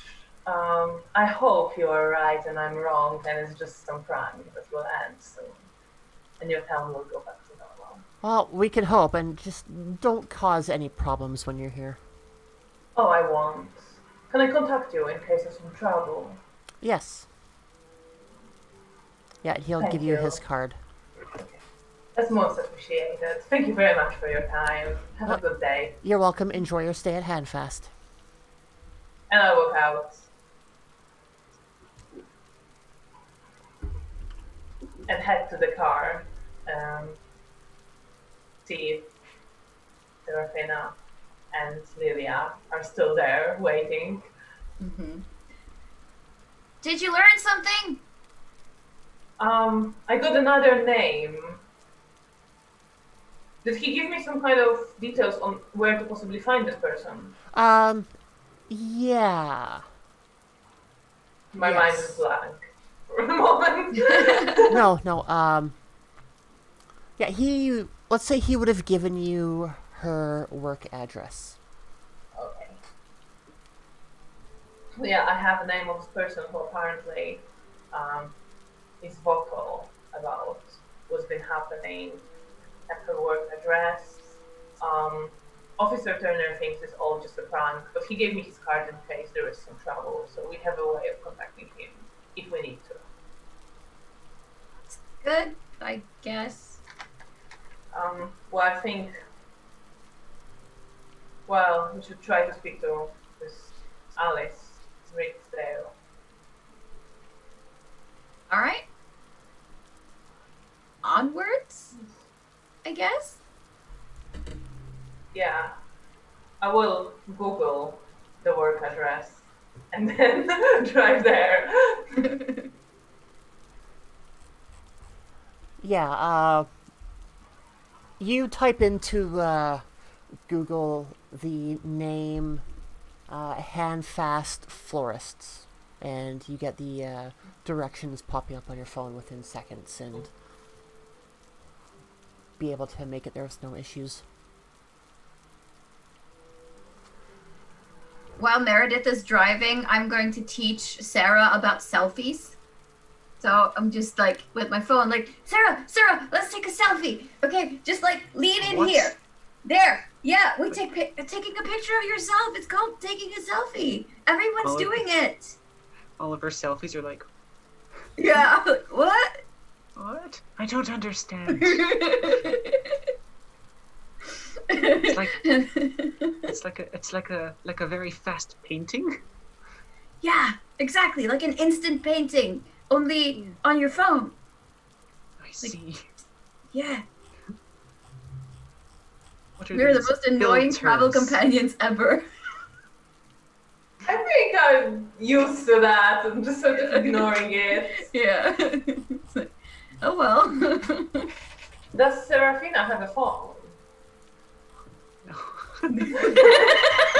She can instantly teleport everywhere, so she's got real boundary issues and no phone. So it's like middle of the night. Oh, I need to speak to Lilia, and just like boom into the bedroom. Like I must speak to you. Like, yeah, no phone. perfect. Right, so we head for the florists? Is that it? Yeah, Yes. it would take about 10 minutes in total to get to the florist.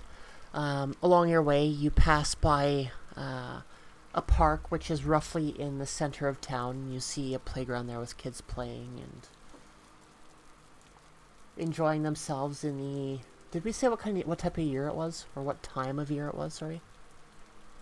It was just rainy, that's all we said, right? I think so. So are you getting spring vibes or fall vibes from this? Well, I guess it depends. Crops were, like, food was going bad, like, in the fields? In fridges Or in and... fridges, okay. Yeah.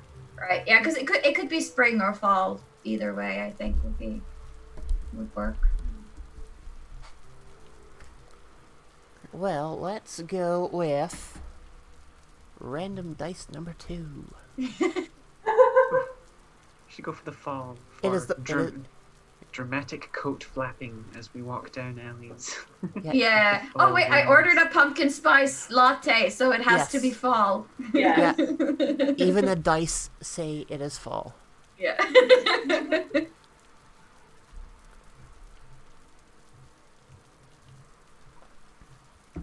Right, so yeah, you get to the florist and you see the open sign in the door. It is one store out of a line of small shops along one of the busier routes in town.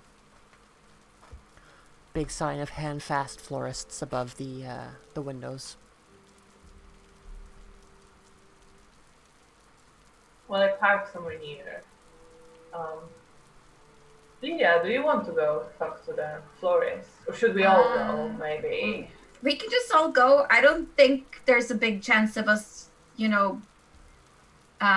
striking out with the florist. Yeah, I think let's all go. Yeah, so we all head in. Yeah, you open the door and you hear a bell above you chime to announce your entrance. There's this woman sitting behind one of the counters.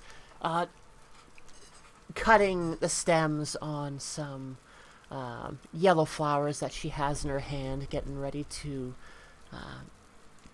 put the little caps on the ends that you keep the ends of the stems wet with. I'm sure there's probably a better name for them, but I am not a florist. I don't remember. My mom used to be a florist, so I should know this, but I don't. The end cap water holder thingy. Yeah, the thingy. The thingy-majig.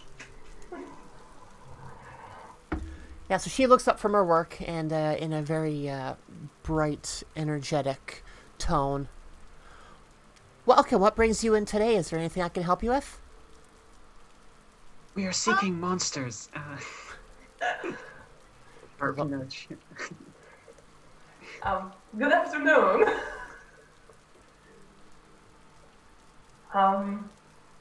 My friend here is a bit awkward. But of course we might buy some flowers, but we'd also like to talk about what is happening here in town. We've heard there were some strange things, and you could tell us more? Oh, yes, it was absolutely dreadful. And you know what, honey? And she looks to Lilia, I love your outfit. Oh, thank you. I got it from Killstar. Oh, that is a name. It's like a goth fashion brand online where you can get lots of cool stuff. They're really into like Wicca aesthetics right now. Okay. So there's lots of those kinds of things. I might have to check it out. Thank you. You're welcome. And she'll turn back to Meredith. It's like, and starts getting into it. Yeah, it was awful. It was an awful experience. And with that, she's more than willing to talk about her experiences with it. She'll put her flowers down. She'll come up to you, and she'll hold her arm out to you and show the it's not a scar at this point. It would just be a wound, a few days old, and point out. See, this is where it happened. I have an action which is lay on hands to heal a wound. I'm curious as to whether I would instantly see a wound on an innocent and be like, oh, I must heal it. Do it. Would you? I feel like Seraphina's probably naive enough to be like, ah, you poor soul, allow me to take care of that for you, and reach out and you touch or heal an injury or disease. Lay your hand on someone. Roll plus cool. On a 10 plus heal 2 harm or illness. On a 7 to 9 I heal humor. On a 7 to 9 you can heal. Oh, I see. Okay, so on a 10 plus it's perfectly fine and I heal it. If I roll 7 or 9, between 7 or 9, I take the injury onto myself instead. And any lower than that I'll fail. So let's see how. 6. Okay, so I heal it. And I get a cut on myself. Oh. I'll be like, think pure thoughts. Yes, it works best when you think pure thoughts. Ow! What were you thinking about? I'll take the bandage off of her and be like, stupid flesh. and then retreat to the back of the shop somewhere, glaring at the women. Yeah, seeing that this has all happened, it's like she is completely dumbfounded at this point. It takes her probably a good 15, 20 seconds for her brain to kind of boot back up. It's like, what the heck? What? So as you can see, we're experienced with unusual things. We're kind of like the Ghostbusters, but cooler. Yeah, I that. have no idea what that is, but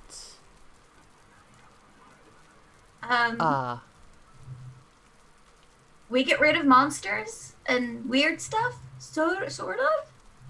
Like if we find any. and you think that what happened to me was the act of a monster, right? Maybe. Well, I mean, normal people don't just go attacking others outside of alleyways and leaving them unconscious on the ground and cutting their arms. Of course it had to be a monster. Normal people don't do that. No, right? I know, right? That's why we came, because we figured, wow, this is really strange, and there's lots of other strange things that have been going on. Like, totally. We're on the same page. So what exactly happened to you? Well, I was walking home from work. I don't live too far from here, and as I was walking down the street, all of a sudden I was lying on the ground, and I had somebody over top of me. Well, somebody leaning down over me, asking if I was okay, and I don't remember anything else aside from that. And then you had, like, the cut on your arm?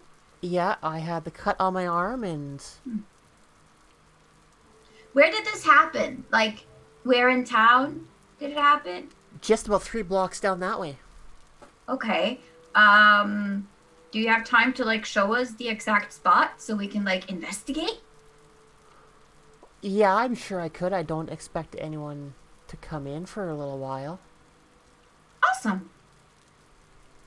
Then just She's Yeah. taking this very well.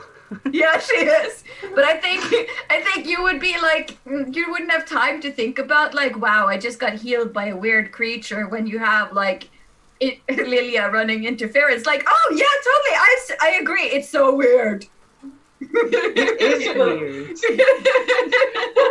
Yeah, just wait till later on tonight when she gets home and actually has a chance to stop and think. Yeah. Yes. It's like, Oh. Yeah, so she would go grab her purse, open the door and let the three of you leave the store, and then she would lock the door behind her. And as she takes you to the location, she would have just a bunch of idle chatter, asking where you're from. I'm from the city of eternal light. Oh, you're from Chicago. Or some Totally. other name. yeah, sure. I've not heard this LA. name for it before, but yes, I am from Chicago. It is a divine place. The music there is... You could not believe it. You know, I can't really place your accent. Is that from Chicago too, or? Yes, of course. Yeah, just like idle back and forth all the way there. Yeah. And when you get there, she'll kind of say, well, this is it. I was lying right there. She'll point to the ground. And yeah. Mm. Like the story from the other person, there is an alleyway to the side of them. Kind of goes down a little bit of a ways. There's dumpsters down there. Do we know if this was the same alley? I don't think we got specifics on that. No. But we can. I will ask her. Do you know where other people got attacked? Was it in the same area? I don't think it was the same place, but it wasn't too far from here. I mean, most of our shops and whatnot are along the same road, so... Right. Well, we'll just look around. Thanks for showing us. No, thank you for taking an interest in this, and hopefully we can get these monsters dealt with. And she kind of put some inflection upon the word monsters. Yeah. When she walks away, can I use my telepathic power? Because I can do this thing where I can put words into people's minds. So I'm just gonna try to, like, make her, like, implant the notion that nothing weird happened today and this was not a dangerous situation. You're cool. Yeah. I'm just dumping her with the knowledge that celestial and demonic entities exist, by the way. Yeah. Yeah. Yes, if this goes badly. Yeah. Let's see. Okay. Let's hope. Here goes nothing. 6, 7, 8. 8. That's not good, but it's not the worst. Would we be seeing this as, like, a manipulation? No, this would be, yeah, I guess it would be like a manipulation. I'm just going to check what my telepathy power says. This can allow you to investigate a mystery or read a bad situation without needing to actually talk. You can also manipulate someone without speaking. So yeah, it would be manipulate someone.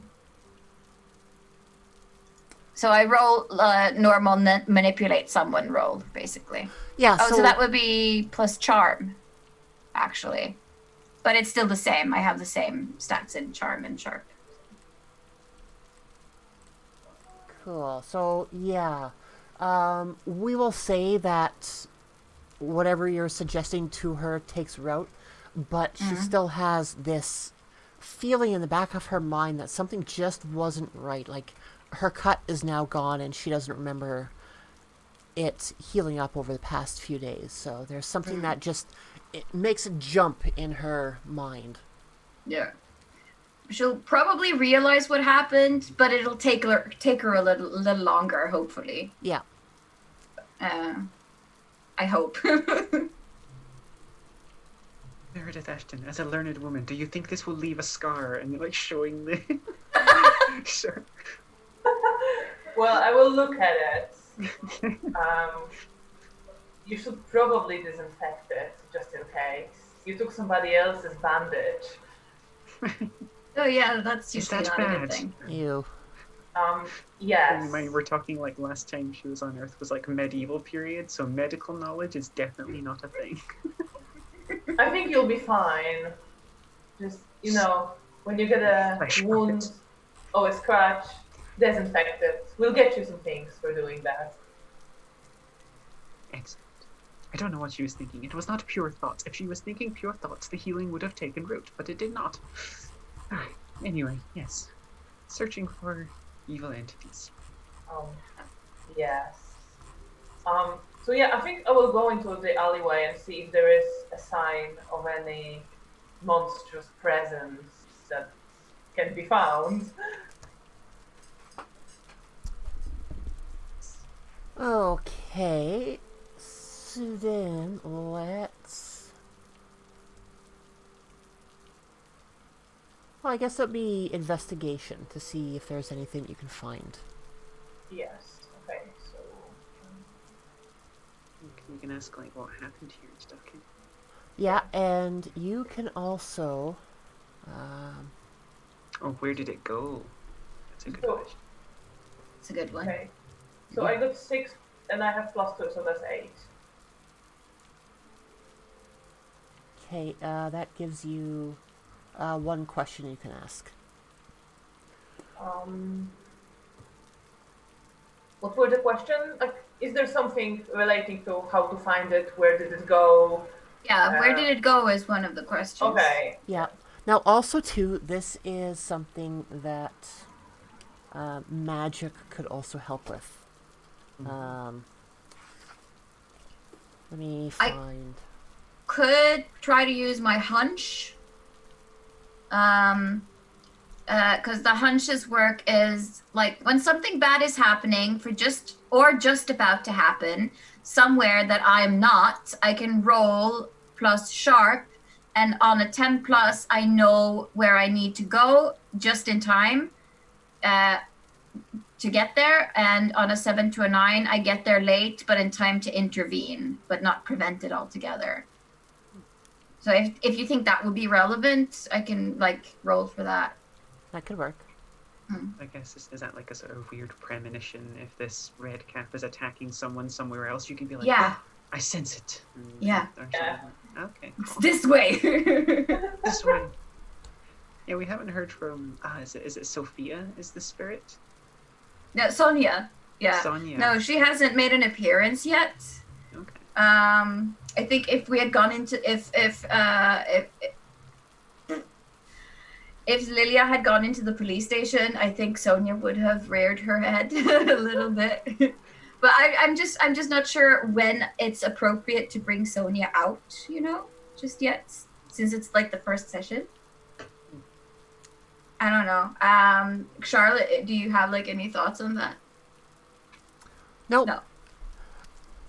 No. No, what's your intention with that aspect?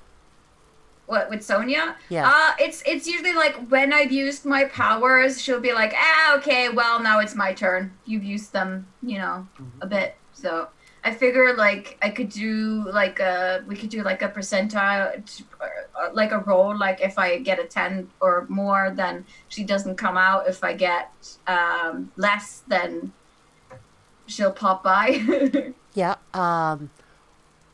You could attach that on to acting under pressure. Yeah. So depending on the situation, like if it's a little bit more stressful or a violent situation, she could be a defense mechanism almost. Yeah. Yeah, I think that could work. Yeah. So I think she's a bit tougher than Lilia is. Yeah, so like if you fail a roll or the yes but could be a time for that switch to happen. Yeah. Okay, so you are going to use your hunch. Yeah. Let's see. So that is 5, 6, 7 plus what was it? Plus sharp. So that is an 8. Okay, so you get there late in time to intervene but not prevent it altogether.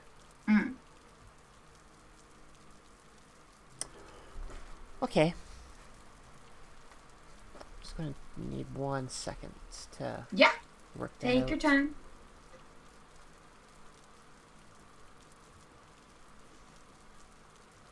But like, yeah, so this would not be like a moment where I think that it's like under pressure. No, so it wouldn't happen now. No. Maybe later. It's All right, like so you yeah. used telepathy and your hunch, and Sonia's just like, oh hey, I'm Yeah. gonna be popping up later, by the way. Yeah. You've been active today, okay? I wonder if Meredith is concerned seeing all this as like the teacher. So like, you be careful using all that power. Yes, I think I am working on a way to get Sonia under control. Trying to develop a ritual for that, which hopefully will work. Yeah. Don't tell Sonia. No. No, keeping it quiet. I tell it to Serafina, like, quietly.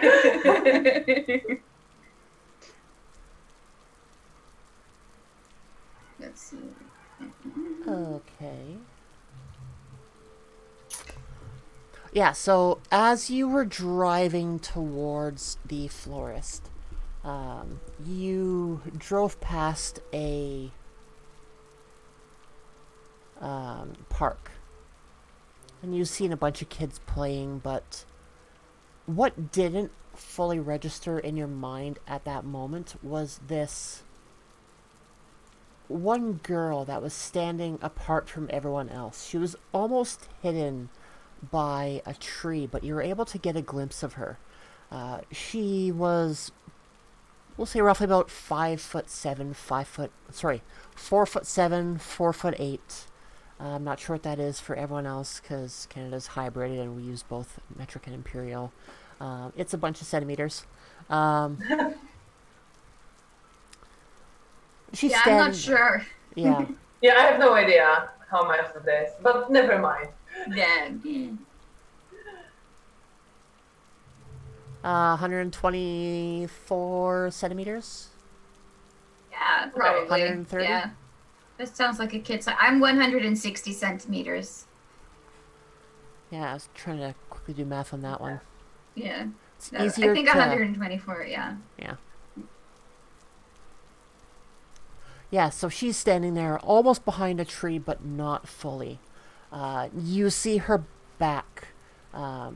She had a cloak on, which, being fall is not too uncommon, but it caught the low light a little bit differently and kind of shimmered as you drove by it. And you recall seeing like leaves somehow attached onto the cloak around her shoulders. And thinking back to it now that you're able to process it, nothing about that girl screamed natural. Like, she didn't fit in the area. She was kind of lurking on the outsides of that park. Yeah. So I guess, like, while Meredith is still in the alley, like, lurking about, I'm like, Oh, that girl with the kids. Oh, we need to go there. We need to go there now. You know, by the thing where they were playing. All right. You didn't see her. Well, I was driving, but let's go there if you think. Yeah. We totally need to go there like now. Like now. All right, put my hands on your shoulders and just instantly teleport us there. Yeah. Leaving the car. Everything. Oh wow, yeah, that's fast. Yeah, that's cool. Although it might go wrong, we'll see. We'll see. Hopefully not. Angel, when you're carrying 2 or more people, roll roll 2 dice. On a 10 plus, you all go where you wanted. On a 7 or 9, you don't quite manage it. You're either all separated or you all appear in slightly the wrong place. So like spread out or something. So, well, that would make sense if we don't make it properly on time. think pure thoughts, and then poof, off we go. This is when Sonia pops in and like, oh, pure thoughts. I failed. Yeah, you know, it doesn't say anything for a failure, but I'm just going to say that it just nopes. Like, you're distracted by the cut on your arm, and you're not able to manifest the powers that you need to teleport people. You almost feel like it's going to happen, but then it just pops in. No. I 100% blame it on impure thoughts.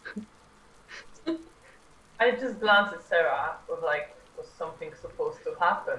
And then I head for the car. Hand on each shoulder, and it's like, think pure thoughts. This one. Maybe we should take the car. Yeah, I think so. Lilia just jogs over to the car and like, oh, we gotta get there. Oh. Yeah, I get in the car as soon as we're all there. So driving to, where Lilia tells me to go. I think she, like, I wasn't paying attention to children by the side of the road. So, yeah. No, I'll probably guide you wrong, like a few, like, oh, yeah, I think we need to take a left, and then it's really a right, and then so we end up taking a longer route there, and that's why we arrive a little bit late. That makes sense. Yeah. And we're stressed, so it's even worse. Acting under pressure. Yeah. This tiny little town, and like the professor like screeching tires round like this way, no way, no way.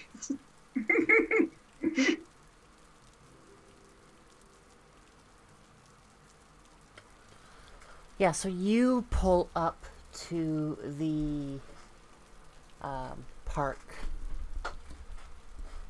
and I'm assuming that you're a responsible vehicle operator and find a parking lot and get out safely, and Yes. don't just come screeching up. Oh no, I'm definitely like responsible driver. Don't want to get in trouble with Officer Turner. No. Yeah, that guy's a hard ass. Don't want to get in trouble with the police in some small town. It's just not a good look. Damn tourists. So yes, I go to the parking lot. Yeah. Park And then there. we just jog out of the car. I will walk very fast. Meredith is like putting money in the meter and everything, and we're No, let's go! Why I are am you in so a sorry? hurry. I know Lilia like gets these hunches and premonition, so I trust it. So I will go fast. But I'm probably not like the most athletic person. No. like trying to maintain your dignity as you're like fast walking. Yes, I am. I'm really trying. Right, so yeah, you get towards the park now, and the park is your typical layout. There's like sandy areas where there are swings and jungle gyms for the kids to play in. There's teeter-totters and those little animals on springs that you sit on and go back and forth and back and forth.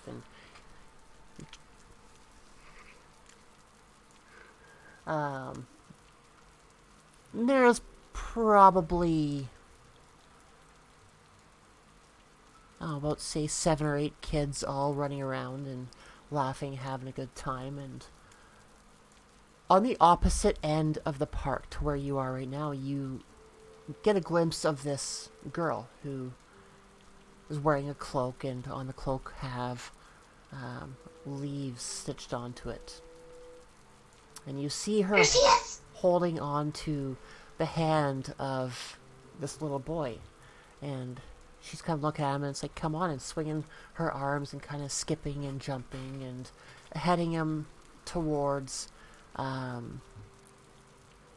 trail that you see going into a forest. Okay, so Lilia will just probably see that and get like a bad feeling about it and be like, no. So you see a black dress goth girl just running across the playground, like, no, come back, don't, no! Yeah, and then are you making a lot of noise to try and stop that? Yeah. So the girl turns around and looks at you and kind of flashes you a smile. And you see her stop and kind of whisper into the boy's ear. And then they both look back at you again and then start running away. And you hear a bit of a high-pitched laughing coming from the girl. Don't laugh at me! It's really hard to run in these shoes! I think I'm running at this point as well after them. I'm wondering as to whether Seraphina at this point, I would probably whip out the sword and ignite it, thinking that there's a creature, and then it's suddenly you've got a woman with a blazing sword running across the park of probably screaming children, which would probably slow me down somewhat. Begone, cherubs! Begone! There are monsters around, cherubs! Flee! It's a Game of Thrones reenactment, I swear. I will give children this very stern teacher look. To kind of make them keep their distance. Go home. Like, please go home. This place is not safe at the moment. Yeah. Run for your lives! Okay, so... You're so subtle. But yeah, I'll try to run after them and see if I can catch up with them. But since I didn't do my roll, I guess I don't before they're gone. No, I think you do. What was it? Yeah, because you got the middle choice, right? Yeah, the middle one, yeah. So on a 7 to 9, you get there late, in time to intervene, but not prevent it altogether. So yeah.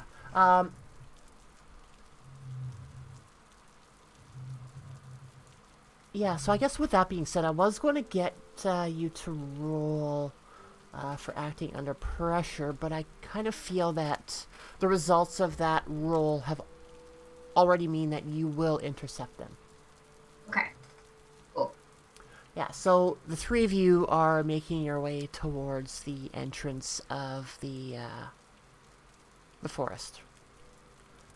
One of you has her fiery sword ablazing, trying to smack down kids like the mosquitoes. I'm not attacking the children. I'm getting the poor innocent cherubs to flee the scene, lest they be taken by the monsters! The beasts! Which is probably causing some great concern with parental figures. Yeah, I think we're gonna have to talk to the police officer after all. Whether we want to or not. Make a quick call. We'll It's deal just with us. this later. Yeah. When it becomes a problem. Yeah, we'll deal with it later. But yeah, I'm running at this point as well. Yeah. Ready to cast some magic on the creature. Creature, she's a little girl. Is she, though? Mm-hmm. Press X to doubt. We'll see. We'll see. Yeah, I guess we'll find out. Alright, so, yeah, you make your way towards them, and you're able to chase them down right as they get into the opening in the forest where the trail goes into and quickly curves off to the left. How do you approach her? I think Lilia would be like, wait, don't go. Who are you? What are you? Why are you taking this kid? I was going to take similar approach. So just think. Stop. Yeah. Let's talk. I don't know if we need to roll for that or. No. I'll say I'm like a minute or so behind the rest of the group as I'm ushering children out of the way, and that way you don't have a flaming sword wielding serpent to complicate any form of diplomatic approach. Okay, so, yeah, so the little girl stops and turns around, and the boy does as well. And sorry, what was it that you asked her? I asked her who she was and where she was going and why she was taking the kid with her. Yeah. All at once. Well, we're just going to go play. We're going to go play in the forest. I haven't had somebody to play with for quite a while, and I wanted him to come have fun with me. Oh, but don't you think his mom will get worried about him if he goes into the forest unsupervised? No, it'll be okay. He'll be safe. He'll be fine. Uh-huh. But who are you? Oh, my name is Violet. Where's your parents? I don't know. I don't know. I haven't seen them in a while. Where are your parents? Do you have parents? They're in LA. They're LA? writers. They're weirdos. Where did you come from, Violet? I came from the forest. This forest here. Yeah, this forest here. Yep. Do you live here alone or with others? No, I live with others. There's lots of us. Who are you? Like you? My name is Violet. Yeah, but like, are you human or? She kind of looks at you confused for a moment, like trying to process what that actually means. No, I'm Violet. Okay. Can we tag along to the forest and play with you guys? Oh, sure. I think that would be lovely. Yeah, that would be great. And I'll just like ask the little boy, like, can I hold your hand too? Just to, like, if things turn dangerous, I can just grab him and like run away with him. He might be scared of me though. Yeah, she lets go of his hand, and as her arm opens up a little bit, you see that she has a dagger on her belt. On one side, and on the other side, you see a pouch. Mm-hmm. So yeah, she lets go of his hand. He'll take yours, and she starts to move forward and looks back. She's like, "Come on, let's go." I look at Meredith and Sarah and like, What are you going to do in the forest? How do you usually play? Well, we'll go and play with everyone else. I'm sure we can find some fun things to do. Do you often come to this town? Sorry, can you repeat that? Do you often come to this town? Oh, sometimes.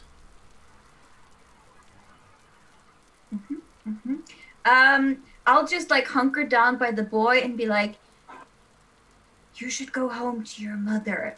And using my telepathy, not speaking it out loud, but just putting it in his head, like, go home, this is dangerous. Like, go home. I need to roll for that, probably. Yeah, manipulate. yeah. Yeah. So that is manipulate someone, but it's also telepathy. We'll do your manipulate. We'll assume that the telepathy is good. See. There's my dice. Okay. 2d6. Ooh, that's a good one. So that's Cool. 10 plus. Is it charm? Yeah, I think it's charm. So my charm is 1, so 11. Okay, so they'll do it for the reason you gave them. If you asked too much, they'll tell you the minimum it would take. Yeah, no, so that is pretty clear that he would be, yep, sure, okay. Yeah, Yeah. maybe I should go to my mom. I'm not allowed to be in here, really, so. Yeah, don't follow strangers into the forest. Yeah, so you'll see him start to take off back towards the park, and then from there on, he would eventually go home. And then you see her look at you and start to glare. It's like, that wasn't very smart. He is not going to like that. Who's not gonna like that? The king will not be happy about that. The king? What king? King Oberon. And you see her face kind of go into a little bit more of a bestial visage, like a grimace, almost like pointed canines kind of show in her mouth, like she's almost snarling. Sarah, I think this is your department. We're probably like catching up at this point and like passing the Yeah, child as they're running away, like running down the flaming swords. What does the king want with the child?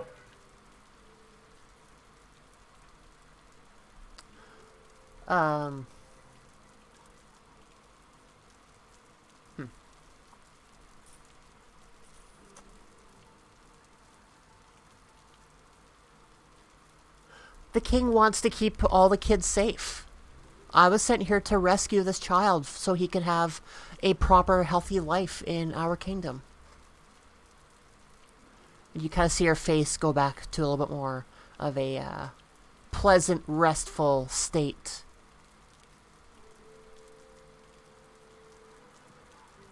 I think he's going to be safe. Well, how do you know that? Wouldn't he be better off with his parents instead of in the woods with some, I don't know, fairy king or whatever? Well, you don't need parents to be happy and safe. No, that's true.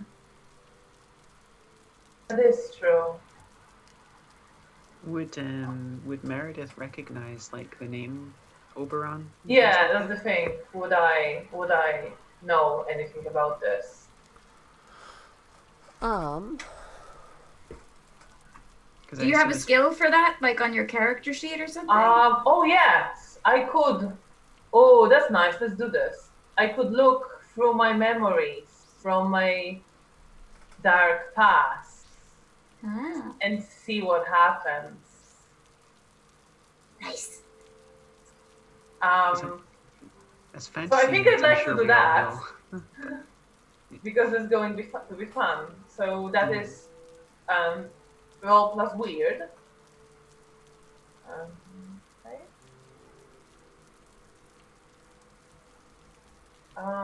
+1, so that's 8.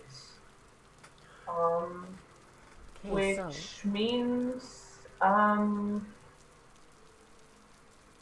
can ask one question from the list that I have here. Hold on, behind this. Oh, I like what black magic do I know that could help here.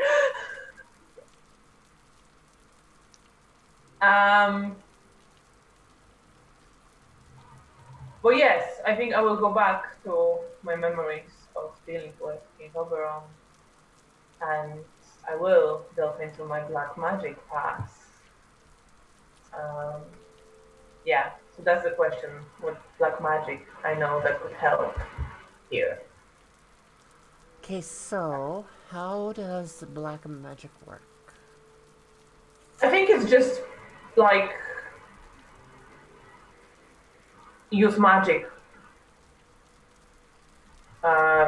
Gotcha. move, like plus weird.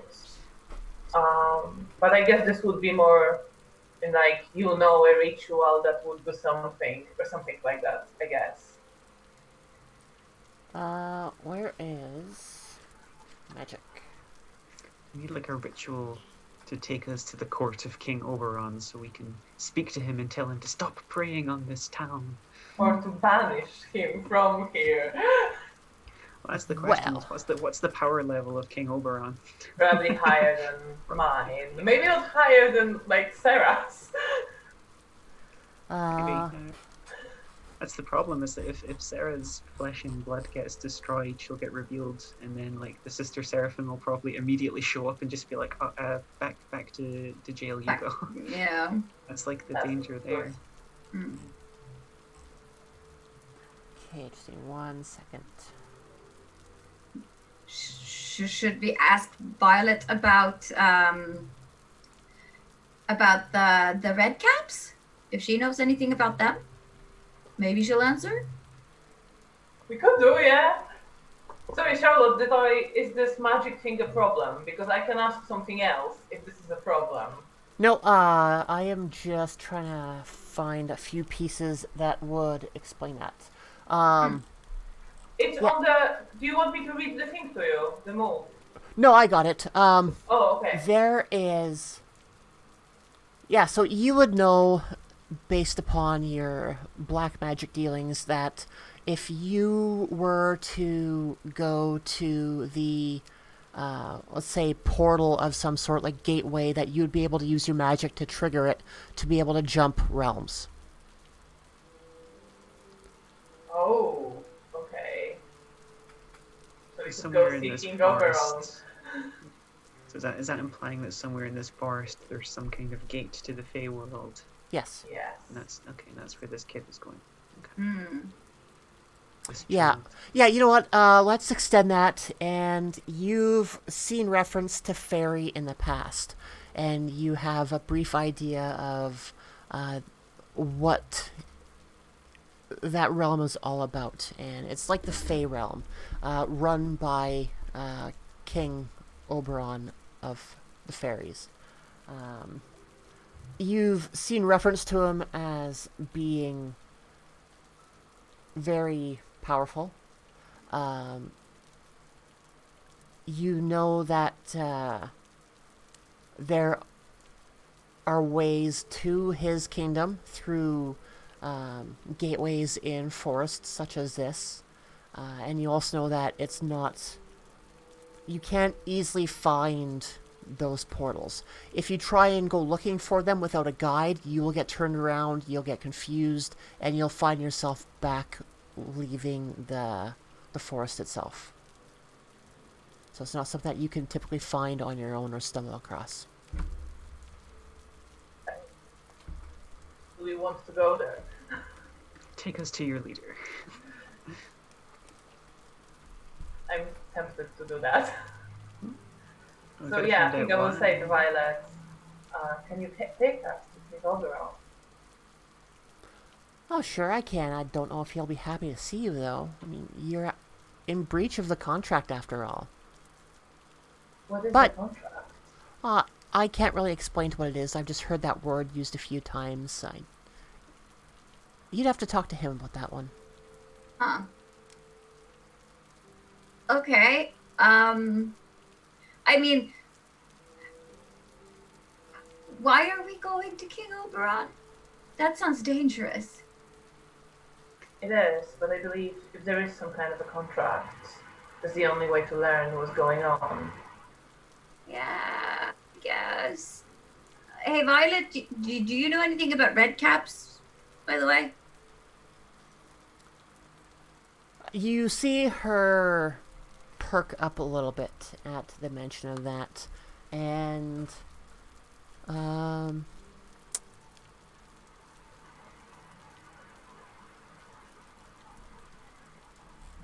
yeah.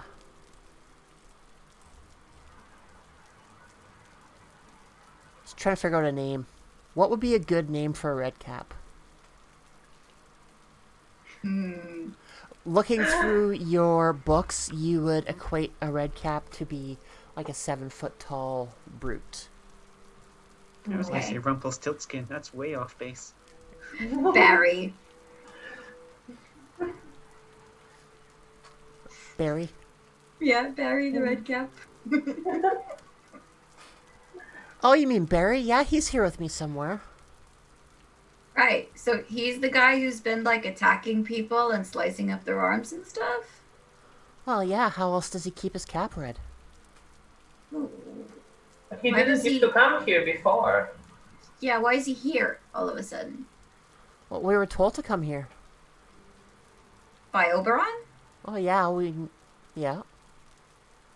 Okay. We came here to find the most beloved child. Who's that? What was his name?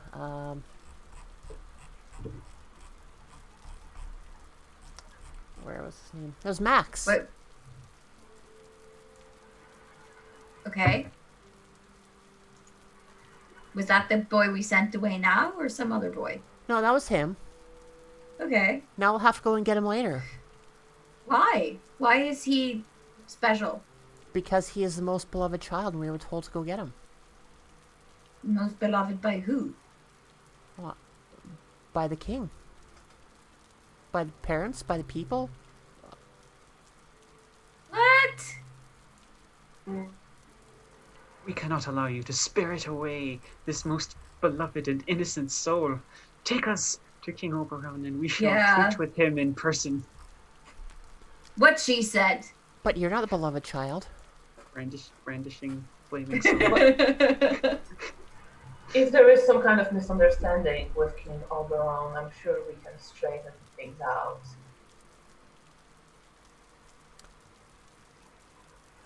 Yeah, I guess. I mean, you can't just go stealing children. It's wrong. What she said. But Please, lead the way. I don't think it's wrong, and I was Yeah, but by taken. human standards, it's wrong, and he's human. But I was taken too. Yeah, but that doesn't mean it was right. If you were taken too, someone did something bad to you as well. Well, nobody's ever done anything bad to me. I've been happy there. Okay? Well, I mean, if life gives you lemons, you make lemonade. I guess. I don't really have an answer for you. Yeah, so at that, she turns around and starts leading you. Well, she starts going towards the where you're assuming a portal would be to kind of make your way through. Well, I Oh will your follow. God. We are retreating into another realm here. Are we really going? We must find the source of this corruption. These It's a predatory terrible beings. idea. This is the worst idea, but Yeah. I don't know if we want to solve this somehow. I think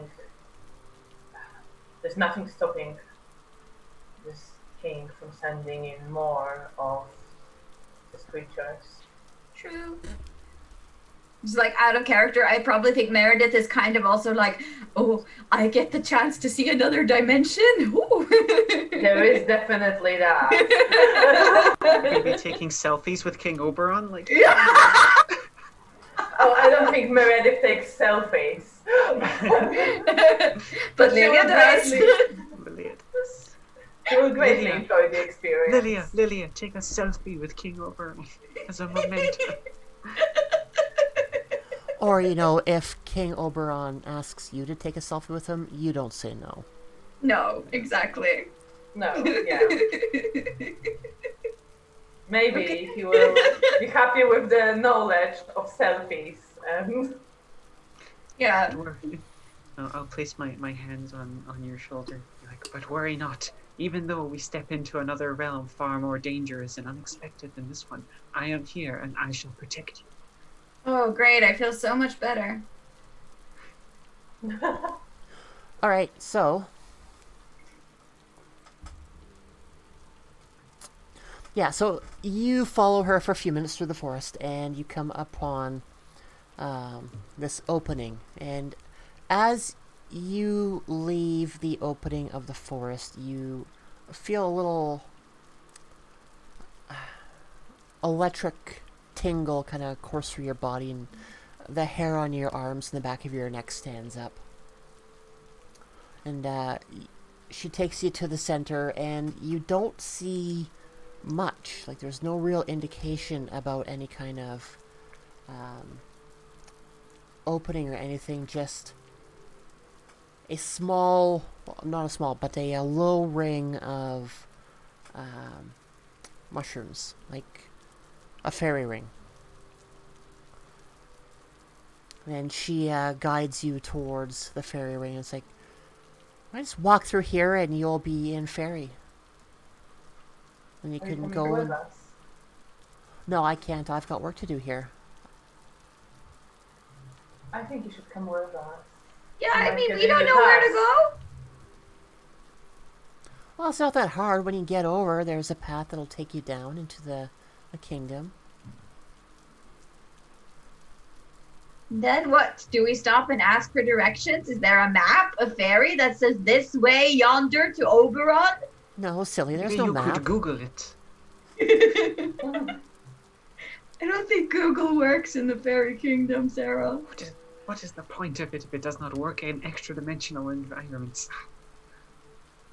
Human Google. technology. And you hear this grunt from the side of the clearing, and this gruff, deep voice just says, "Go." And if you look over towards where the voice is coming from, you see this 7-foot-tall, beastly-looking humanoid figure with a red cap. Holy potatoes. I'll place myself between the group and this monster. Graze my sword. Then you hear behind you, "Okay, Barry says I can go. Let's go." Let's go then. Really, Barry? Barry, a fearsome name of a mighty opponent. It's spelt with a B-E. Barry. Barry. Adorable. Yeah, Harm so you... not another innocent soul, or I shall strike that cap from your head, and your head with it.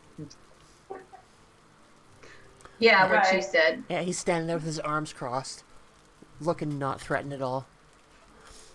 You hear Violet do some brief little chanty thing, and you see in the center of the fairy ring a shimmering oval kind of appear.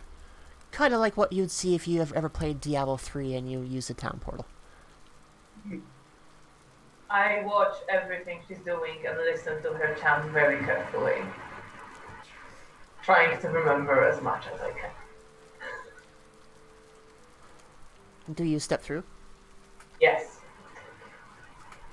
I'll give one passing glare at Barry. When we are done treating with your king, I shall return for you. Mark my words. And then I shall follow Meredith and Leia through the portal. Yeah. I think I'm gonna like keep Sarah between me and Barry at all times, and like shoot him dirty looks and like, damn, he's big. He's a big Barry. And kind of like before going into the portal, be like having to count down in my head, like On 3. 1, 2, 2.5, 2 3/4. Fuck it, 3. I'll pause and be like, some kind of incantation. Okay, 1, 2, 3. 3 and attack. What was it? 3 and 3. Oh, never mind. I just walked through before any of that happened.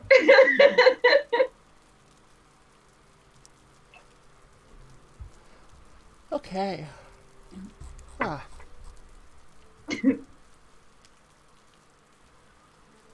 Right, so... Sorry, I'm at the 2.5 mark. I get fidgety at this point. Yeah, no, I get you. I mean, like, if we need to like end it soon, you know, this is like a good cliffhanger spot to end it, but I can keep going. Yeah. Hold out for session 2. Mm-hmm. I think we could probably wrap this up in the next half an hour or so. Mm-hmm. Just need to find some quick little information. Alright, half-hour speedrun time. Come blazing out of the portal, flaming sword, and just start cutting down Faye. Just like, yes, bring me Oberon! And they all died.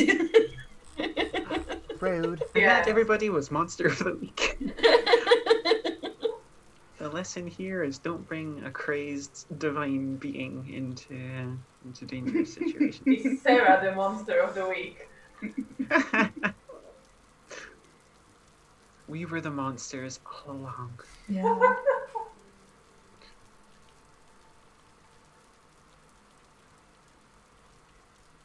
I wonder if they have Starbucks in Fairy.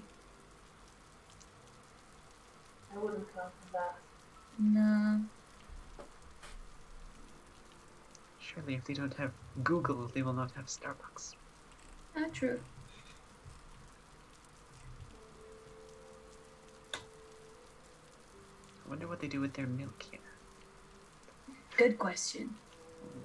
What if they don't have milk? What would they milk? Yeah. Each other? I don't know. Oh no. I don't like what they do with the milk yet. And now I gotta set this to like 18 plus. Thanks a lot. Sorry. I don't.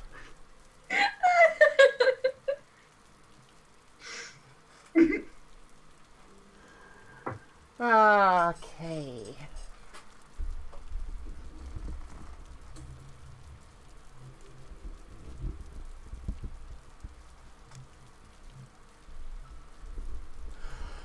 All right, so yeah, you come through the gateway, and as your vision clears on the other side, you are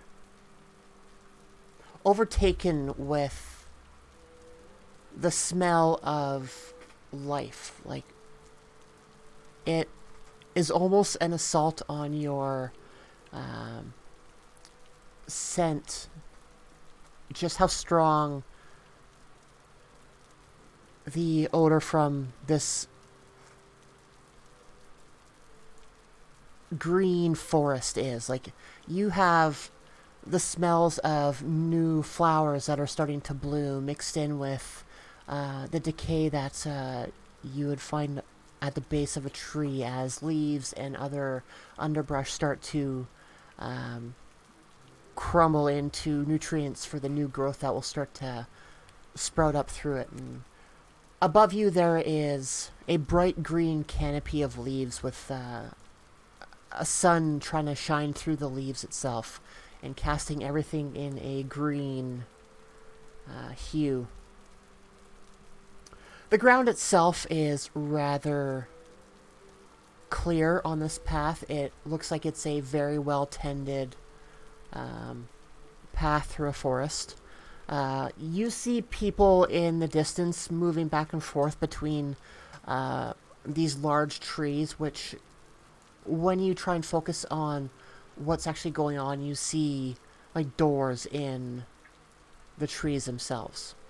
It's kind of hard to tell from this distance the size of everything, but you have a distinct suspicion that these doors are like people-sized doors.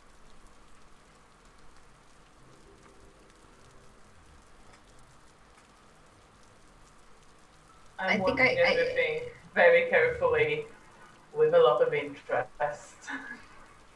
Is Violet and Barry with us? Violet is with you. Okay. So I'll just look at Violet and like, so, where to? Well, let's go to the castle or the fortress.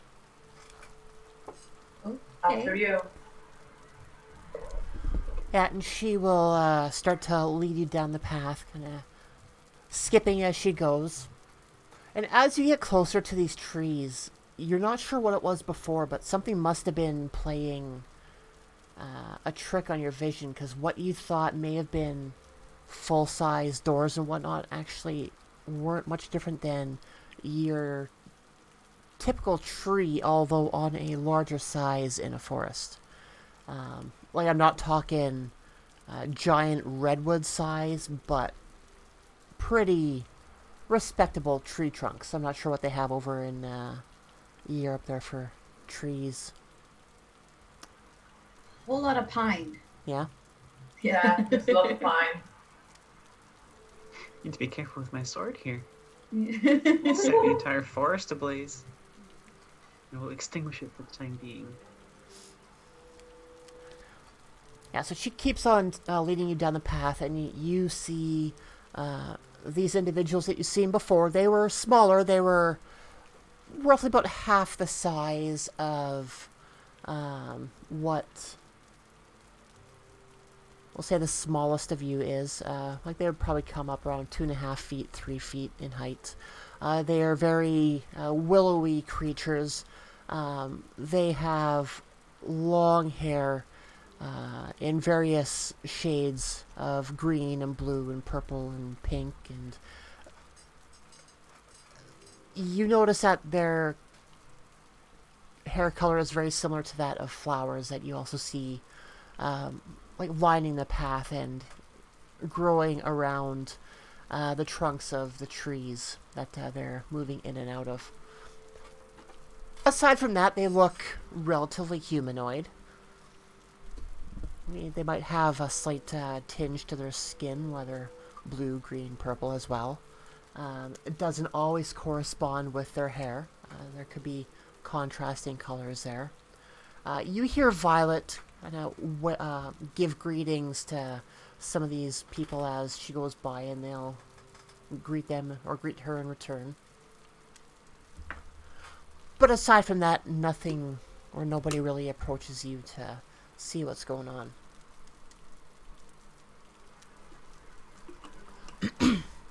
I think Lilia feels a little bit weird being surrounded by all of these colors. She probably looks kind of like she dropped out of a black and white movie in comparison. Like black and white bull in a china shop. Now in Technicolor. Yeah. To be fair, Meredith probably does as well. I think she wears mostly some grays and blacks. Yeah. We stand out, probably, Yeah. all of us. The monochrome monster hunters. Yeah, that's our group name, totally. It is now. Yeah. Yeah, so you make your way through what you can only think of as a town or village, and on the far side, you start to see this fortress rise up. Now, what does this fortress look like to you? Do you know what, like, ruins look like when they've gotten completely, like, overgrown by ivy and foliage and moss and things like that? Like, I imagine, like a standing castle, but just covered in greenery and flowers all over, kind of thing. And probably sparkles in the air around it or something. little fireflies kind of twinkling in and Yeah. out. That's the image I have in my head right now, at least. I like it. Yeah, so you start to move towards the fortress, which you kind of see has some old stylings, like what castles may have looked like back in our history, made out of stone, but you don't see any gray poking through this. You see vines and ivy and moss and other greenery growing up all around this and over this to make like a big wall of green. And as you get closer to the entrance to this, you don't see any gate. Like there's no metal or anything. It's just an open portcullis. And on either side, you see these two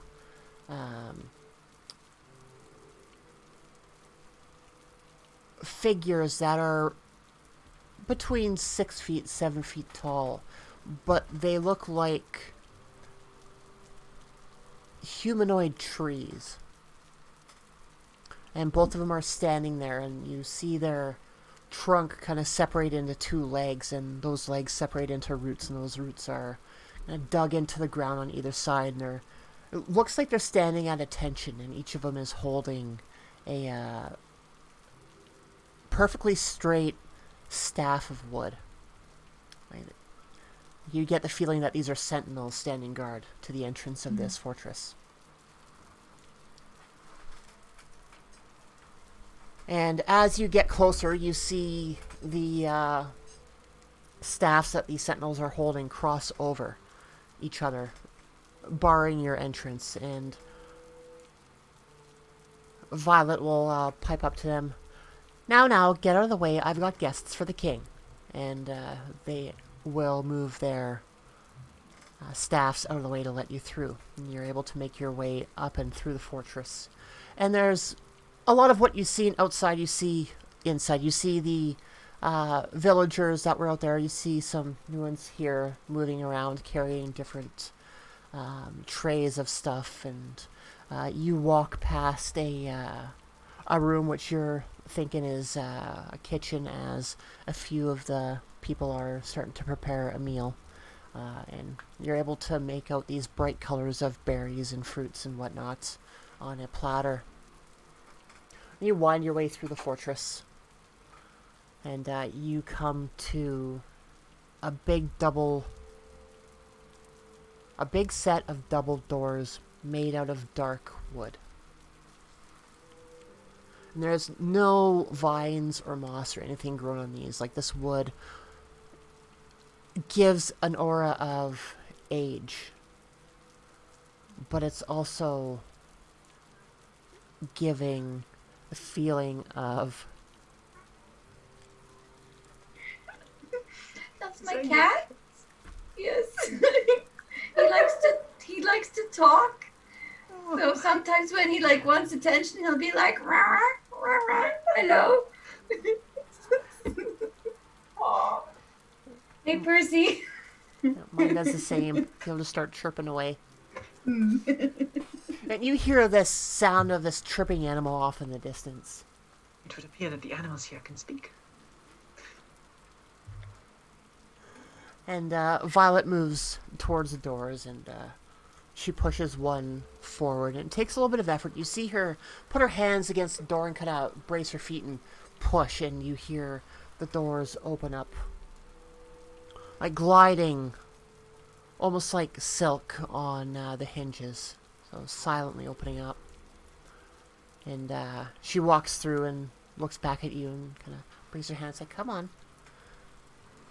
And as you're both through, you see, or you hear the door kind of close shut behind you as it moves back in place. And Oh, this is weird. This is weird. Hey, you said it right! Although I feel strangely at home in throne rooms. Not really strangely. I will be judging whatever throne Oberon has very closely, and any guards that are around the throne, I'm gonna be judging them as well. I'm just looking fascinated, trying to making mental notes like crazy all the time. Yeah. I think Lilia, since she has a bit of an issue with like lots of people and lots of impressions all at once, will kind of have gone a little bit vacant or glassy in the eyes, like just trying to take everything in. I will also look at the Lilia to see if she's doing okay.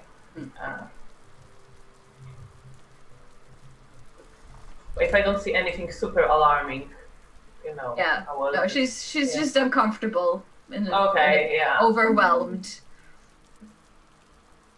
So far, so good. Yeah, so in this room, you see 4 more sentinels, and they are all positioned at the corners of the room. They look very similar to the ones outside. You can't really tell too much difference between them. And in the center of the room, closer towards the back wall, there is a it's like a stream, which is flowing from one, like, through an opening in one wall, along the floor, winding down in front of a chair, and exiting the other side of the room, and you hear a gentle moving of water in the room. And on the other side of this moat of sorts, there is a chair that is just woven, braided with vines and branches. And upon that throne, you see essentially a man. He is about 6 feet tall, which is what you're able to guess from him sitting down. It's very fine bone, like fine featured, fine limbed. He's not bulky, he's willowy. And on his head you see this crown that's made of woven branches. And at 8 points along the crown you see it rise up to a point, the one in the center being the tallest. I think that's Oberon. I think you're right. Although I have to say, the guards around, they're not even singing. How are you supposed to entertain your leader if you're not singing? It doesn't make any sense whatsoever. Very boring. Also, any monarch that has to wear a crown to indicate they are the monarch is clearly not a very. You should be able to radiate that you are the leader of these. Oh, hi. Sarah, Yes. maybe don't say it loudly. Oh, yes, of course. Maybe I could just give him some tips sometime, but maybe not just now. Okay, yes, very good.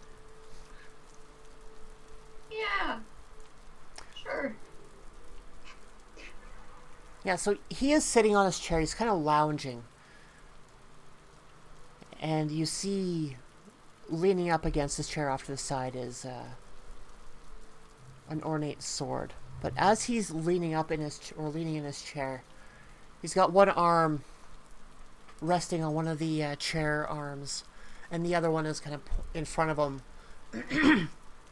And he's just watching this little bird that he's got perched on his finger as it moves back and forth, and you can see like an affection in his eyes as he's just watching this creature.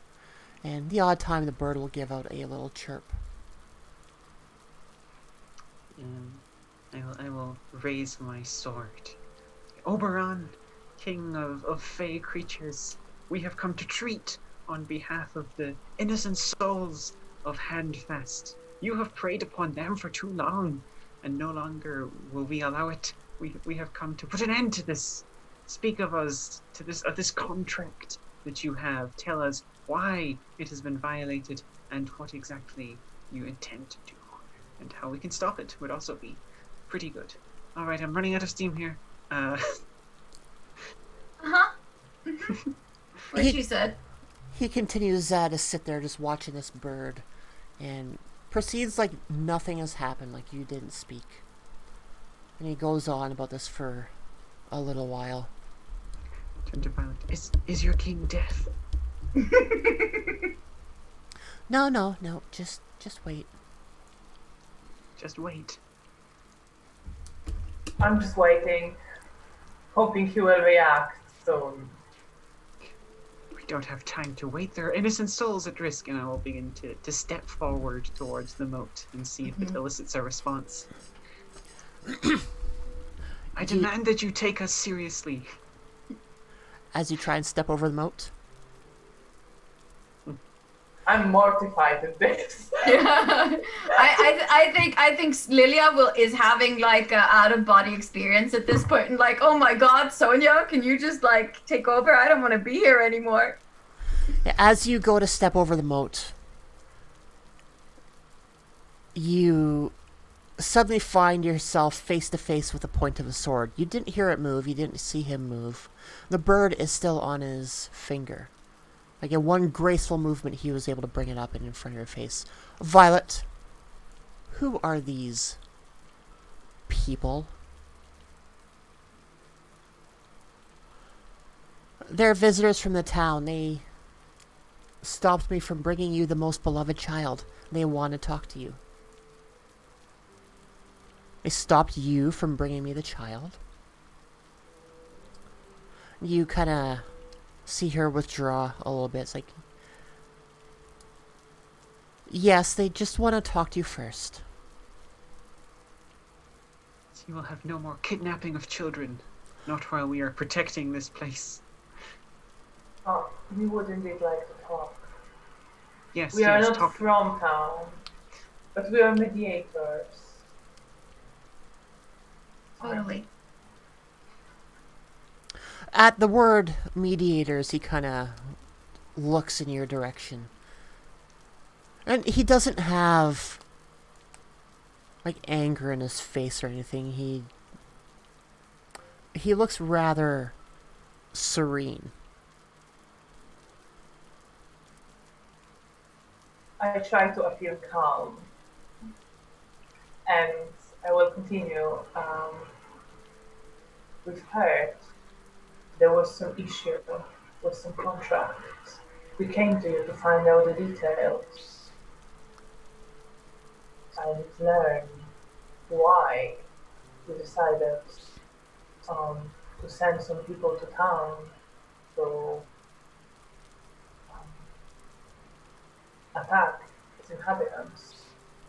I understand this is related to the issue of the contract. I hope we can resolve the issue.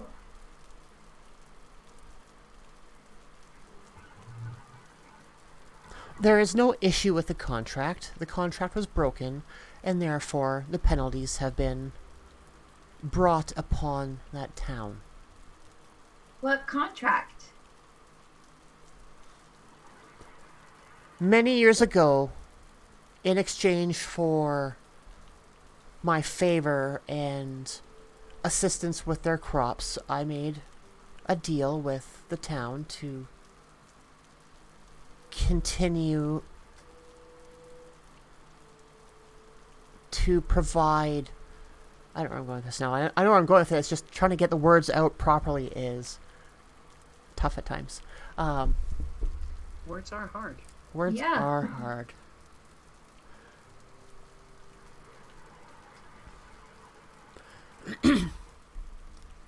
Alright, so let's restart that. Yeah. No worries. No, don't worry about it, it happens. It gives me a chance to cough anyway.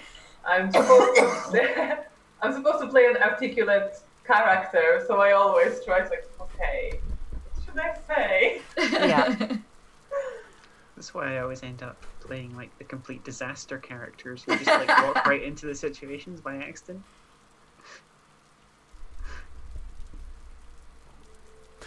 Many years ago, the leaders of that town called out for help. They were having issues with their crops and their livestock, and I was in a position to be able to help them. In exchange for that, every 40 years, they were to give their most beloved child to me to have for safekeeping.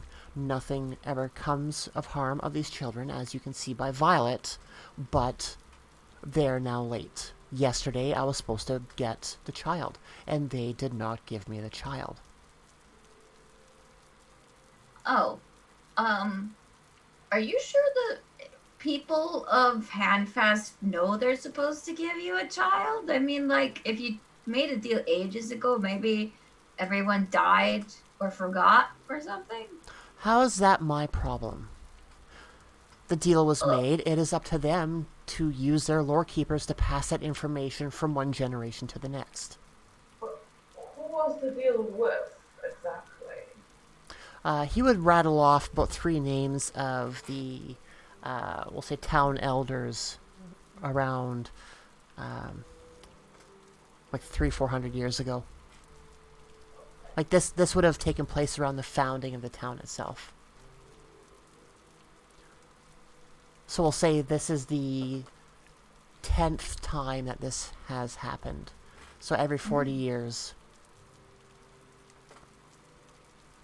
Yeah, I think all of the people you made a deal with are dead. Definitely so. And for this transgression on this contract, you have cursed this place with red caps and falling vending machines. Couldn't you just have sent them like a note? Hey guys, you're late with your payment. Sincerely, Oberon, or I don't know how these things work. It just seems a bit drastic to assault people and cut them and abduct their children. I gave them a warning for a week. Violet and Barry were to go and kind of shake the tree, so to speak. Remind the townsfolk of their responsibilities. I don't think they got that message. Yeah. I don't think people understand that kind of communication anymore. The human world is changing very fast.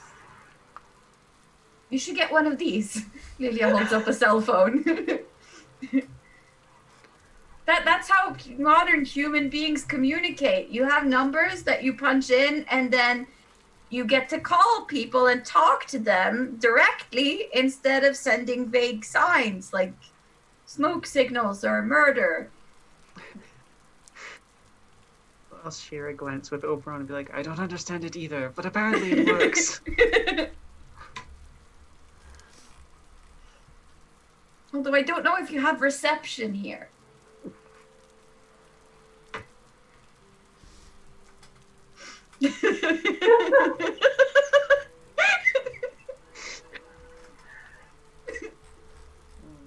I don't think Oberon knows what to say.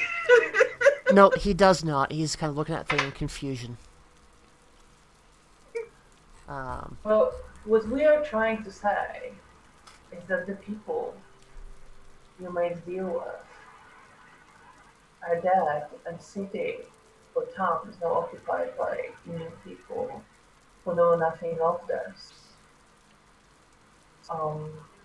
I'm not sure for how long the deal was made, but maybe dissolving it or changing the terms somehow would be a way to adjust it to this new people and new times. As I said, the human world is changing very quickly. This was to be the final, we'll call it payment for services rendered, the end of the contractual obligation. But now that they have deemed it not worthy to follow through with,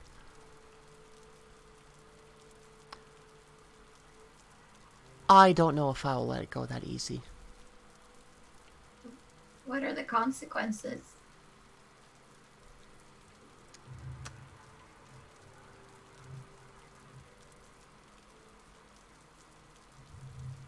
Pause for dramatic effect.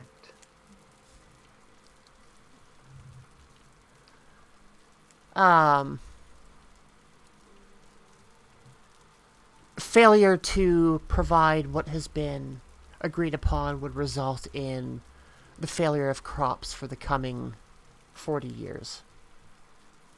Out of character question. Is it a farming community still? Yeah. It would just be like, alright. Yes, exactly.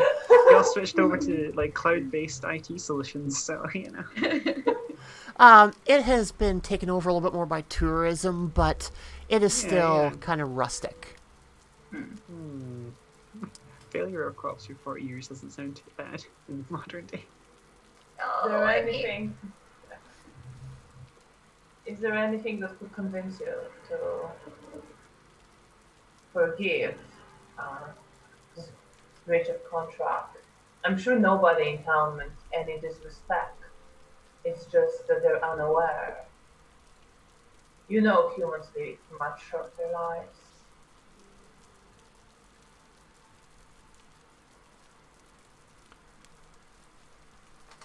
Sorry, can you repeat your last sentence there? I kind of got half of it. I'm just turning it over. in my Right, head. yeah. So I was saying that would he be willing to forgive that, and that people are unaware because people live shorter, humans, that is. Yeah, he'll scoff at that. It's like, they're such a disgusting race. Short-lived and hairy and... Ugh. Then why do you want their children? Well, to keep them in a pristine state forever. Look at Violet. Yeah, sure. She was the last one to be handed over. She'll be like this for probably ever. Is that a good thing, though? Would you want to grow old and wrinkly and... I don't know. That depends, but they do have Restylane and Botox for that, you know? He does not understand these words. No, he does not. Let me Google the... Oh, crap. Yeah. No, but I mean, I don't know. It might seem great, you know, with eternal life and eternal youth and stuff, but doesn't Violet miss her parents? Or do you remove the memories of her parents and her family and the rest of the world? Like, how does that even work? Isn't there anything else you want? What more could I want? Look at this place. This place is utopia. You could do with some music. And some Wi-Fi. Yes. So, with what Meredith is trying to propose to him, like some other kind of offering. Well, just asking if there could be any other offering that he would accept instead of a child. She doesn't quite know what to propose, but is trying to get him to start to negotiate on some other solutions, maybe. It's hard with these two idiots. Roll for What manipulate. about Wi-Fi? We'll go for manipulate. I think Lydia is supposed to best at talking. Oh, that's good. That was 10. I have 0 modifier, but it's still 10. Yeah. Alright, so, once you have given them a reason, so in this case the reason would be that times have changed, and like he says, that this is to be the last payment in this specific contract.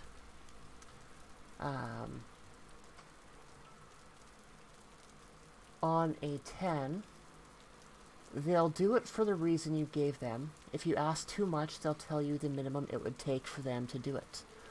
Or if there's no way they would do it. Okay.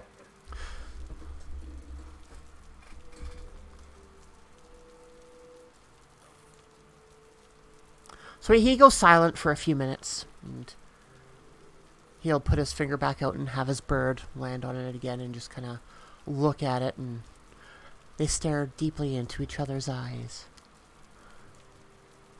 Is what they call tweeting. Not exactly. I'll explain it later. Oh, okay. Should we take a selfie now? Sure. We'll just be standing on the sideline because we're clearly not contributing, so. You could be. Tried. You've got this. It's fine. I'm here to guide you to these momentous occasions, these moments. I'm not here to seal the deal. I'm here to protect you and make sure that you can fulfill the prophecy. You're the smart one. Just be glad Sonia isn't here right now. What she said. I am. She would be hitting on Oberon, and that would be bad. Yeah. Probably worse for Lilia. Yep. But yeah, we'll probably try to take a selfie, me and Sarah in the corner, but I think like the phone will be jumbled, so you won't really get a good picture probably. Is that one of those filters? No, I think it's broken. Oh well, the mementos will just have to remain in your mind. Yeah.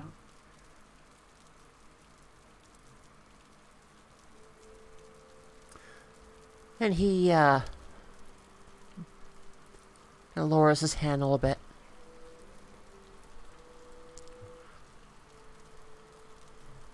You make a good argument.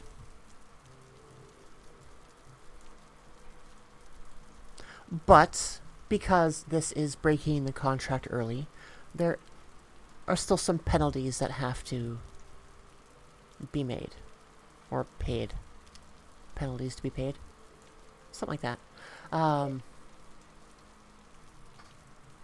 And since you are here acting as the spokespeople for the town, I feel it is only fair to put those penalties upon you. So you have a choice to make. Either you bring me the most beloved child, as per the agreement, or you yourselves spend time here with me. To give you some insight into what this all means. You would be my guests, but you would have no contact with the outside world for a determined amount of time.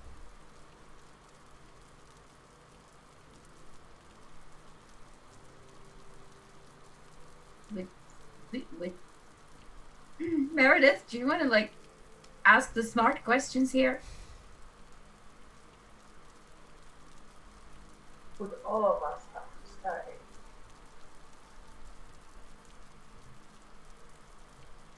No. Just one. Would that person age? Not as what you're used to. What do your guests normally do? Whatever they like, they are free to come and go around the region as they please. Learn from our people. And if someone wants to stay, the town will be free from contract. Yes.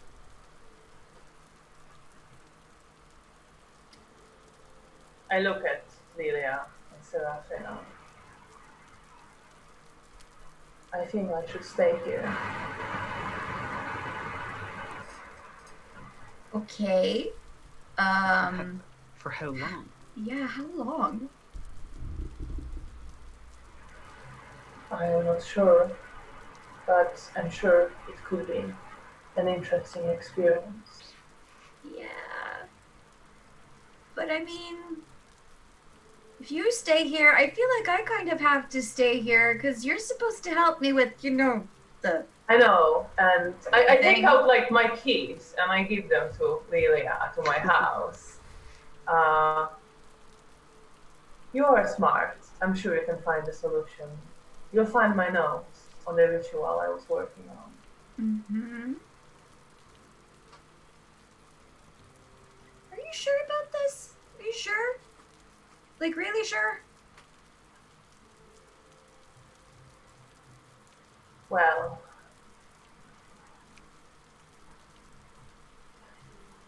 This is your burden to can- bear. Place hand on shoulder. This is maybe part of the prophecy. you can never be entirely sure.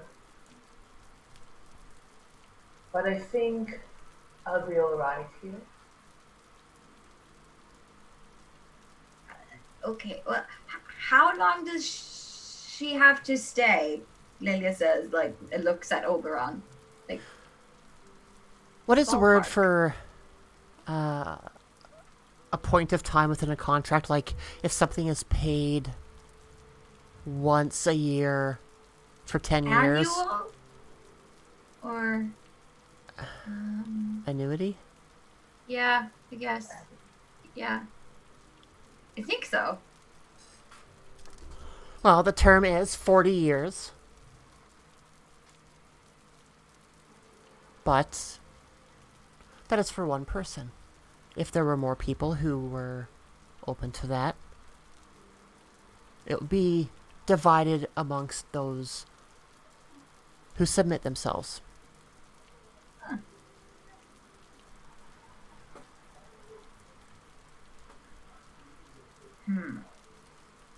I'm alright to stay here for 40 years. I think I can learn a lot from this place. Well, yeah. But I think, to be fair, so could we all. Oh, if Me- you're me- willing to stay. Well, I mean, it's not like I have a whole lot of stuff going for me back home except a really bad reputation that Sonia screwed up. Sure. And Sarah's hiding from, the feds. I could teach these throne guardians something a little bit about guarding the throne properly, of course. Yeah, sure. But I am here to guide you towards the prophecy, and thus if you choose to stay here, I will stay by your side. Can finally manage to go vegetarian.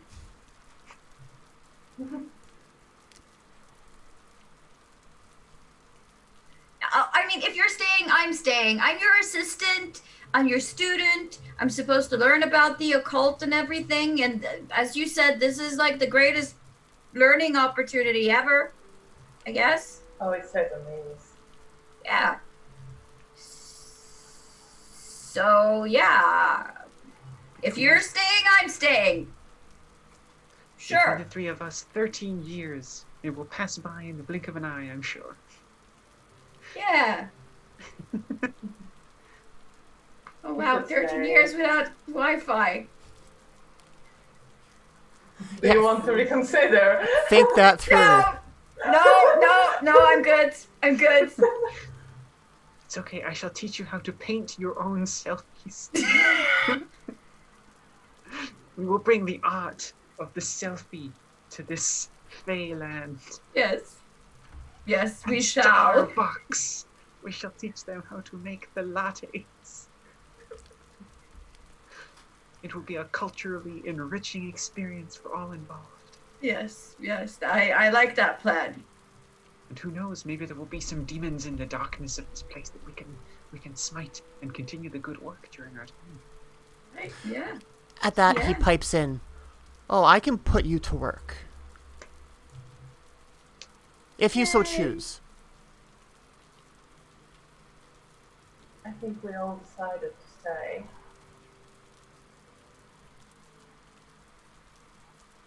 Well then, so be it. We will consider this contract complete, and for the next 13 years, you will be my guests. Okay. Excellent. And he I'm claps sure his this will be hands. a wonderful time. And the doors swing open, and some attendants will come in to start guiding you around this place. And I think that is going to be it with our 3 hunters in Monster of the Week, where no monster was really hunted. No. But really, no. The real monster was contractual obligations. Yes.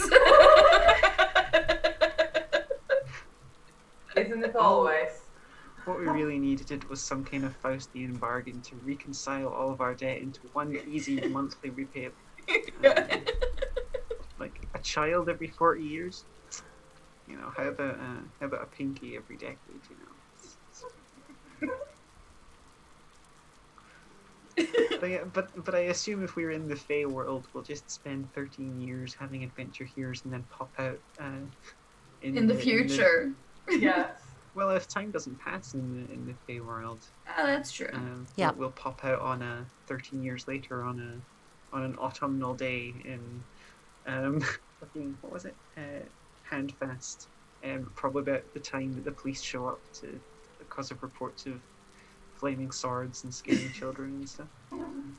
Yeah, it may be about 2 or 3 days after, but hardly any time would have passed.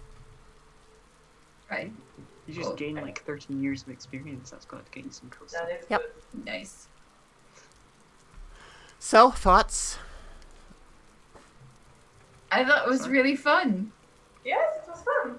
Yeah. It's a bit of a challenge to like play a game with people that you've literally met like 15 minutes ago. But it was also really fun to be able to actually just play off of you guys like off the bat, you know? Yeah, And I thought it worked nicely. I had fun. yeah, it's a little bit more of a loose system to kind of get you working into it. When they go into information on how to build the mysteries and whatnot, they don't go into a lot of detail. Like they say, don't write too much down. Get the basic hook as to what's going on, have some things that may happen. They have like a clock built in of sorts, a countdown, which goes from like day to shadows to dusk, sunlight, nightfall, and midnight.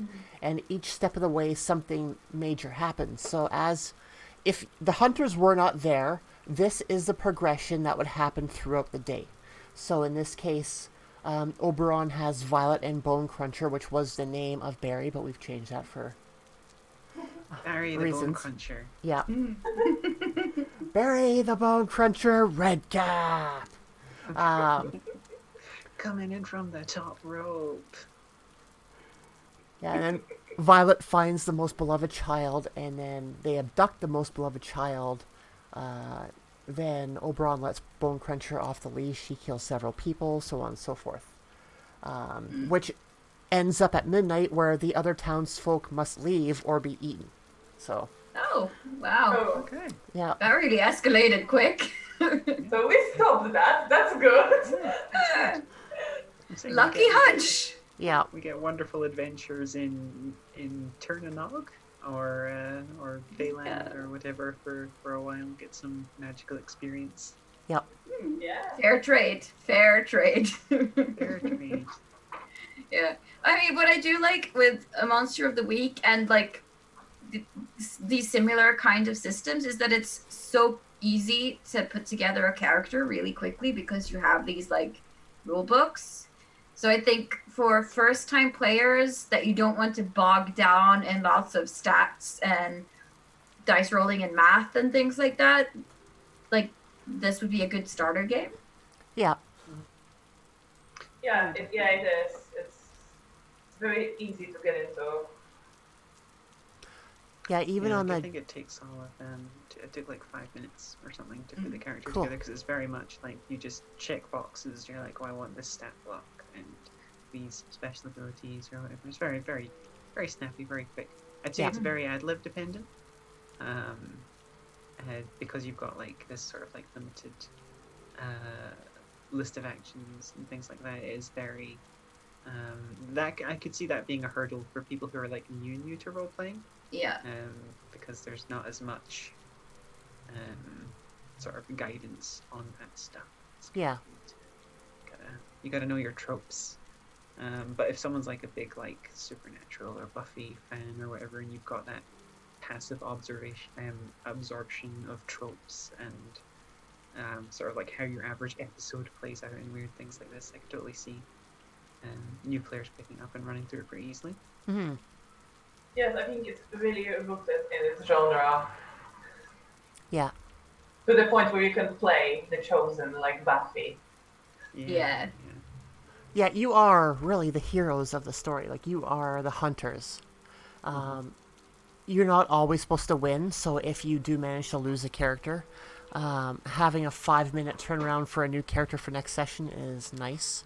As well as the guided group dynamic that they have, like going around the table and how does this character relate to the other character is kind of nice to help build a decent backstory rather than just having 3 randos meet up in a bar. Yeah, right? Like the famous tavern scene. Yeah. Yes, I really like the parts with the history and Yeah. the passages. Yeah, and even at that point, if you have a decent group dynamic already kind of worked out beforehand and you lose somebody in the party, it's a little bit more dramatic as well. Yeah. But Because your character actually loses something material to them, basically. Yeah, I'm not great at like horror games. I'm not experienced with it. So as I play through this a little bit more, I'm kind of hoping to really be able to dig into the horror aspect more, the actual dramatic. Yeah. But play. to be fair, we didn't make it easy on you to go the whole like dramatic, suspenseful kind of way. Like, Yeah, we were fooling it up a lot. I think there's different things you can do with it. I think we went more like urban fantasy, supernatural sort of route. Possibly because we got an angel and Yeah. naturally. Yeah, you didn't approach this guns blazing. You were more willing to socialize it out to be able to work through what's going on. Mm-hmm. I mean, if it got to a point where I had Barry jump out of an alley at you, then it could have gone an entirely different way. But using your hunch at that one scene led up to be able to find Violet very easy, which went down that path. Because like a lot of this was all improvised on the GM side as well. Like I just had some places in town that notes were made, as well as some people, and that was kind of it. So. Yeah, I think that's really cool that, you know, it's made so that it will be easy for the GM to go with the flow. Yeah. Yeah, it's not set up like a typical adventure to be heavily railroady. There are no rails because we're all making it up as we go. So like when I'm asking like what is this place called or what does this place look like, it's kind of helping do world building with the group itself versus the GM always having to create the scene. I like having the players give names for the NPCs that they come across, for better or worse. First time useless at coming up with names on the spot. Yeah, first time I started doing that was in a Conan stream last year. And after the first 1 or 2 times, I had to say, okay, so a Nordic-inspired name. Because I think we had, like, Bill the Barbarian from Cimmeria or something. Right. But then we ended up with Sven Roger Franz. Sven Roger Franz? Yep. Yes, that is. I totally. That is a very Nordic Viking name. Have it on good authority. So yeah. No, but I kind of like that. You know, everyone gets to participate and like create the story and the environment. Mm-hmm. Yeah, also, too, I feel that if you have some people who are a little bit more quiet at the table, like it could be their first time, it gives them a chance to be able to speak up and um, offer up their own suggestions. Right, so let's go around our table one more time and let us know who you are, where we could find you, and what you got on the go as we do our wrap up. So we'll start with Alexandra this time. Okay, so I'm Alexandra. You can find me on Twitter at Alexandra BR. I'm writing a blog about tabletop RPGs. It's a pretty new thing. I've started it sort of at the start of lockdown, but more stuff is appearing there now. And I am working on my first role-playing game. It's in the very early stages. It will be about fake creatures as well, actually, and various creatures from folklore. So yeah, that's me. Awesome. I'm looking forward to seeing more on that. And Elaine. Oh, yes, I am Elaine Lithgow. I'm a writer / game designer. You can find me on Twitter at Elaine Lithgow. Also at Team Digisprite as well, if you want to follow like some of the board game stuff and everything that we do. Yeah, projects working on, like I mentioned, working on Wrath and Glory, working on Age of Sigmar Soulbound. We're actually making our first tabletop RPG game as well at Digisprite, which is at the Adventure Mart RPG, where you all play anthropomorphized cute animals running a convenience store. Foxes! It's very slice of life inspired.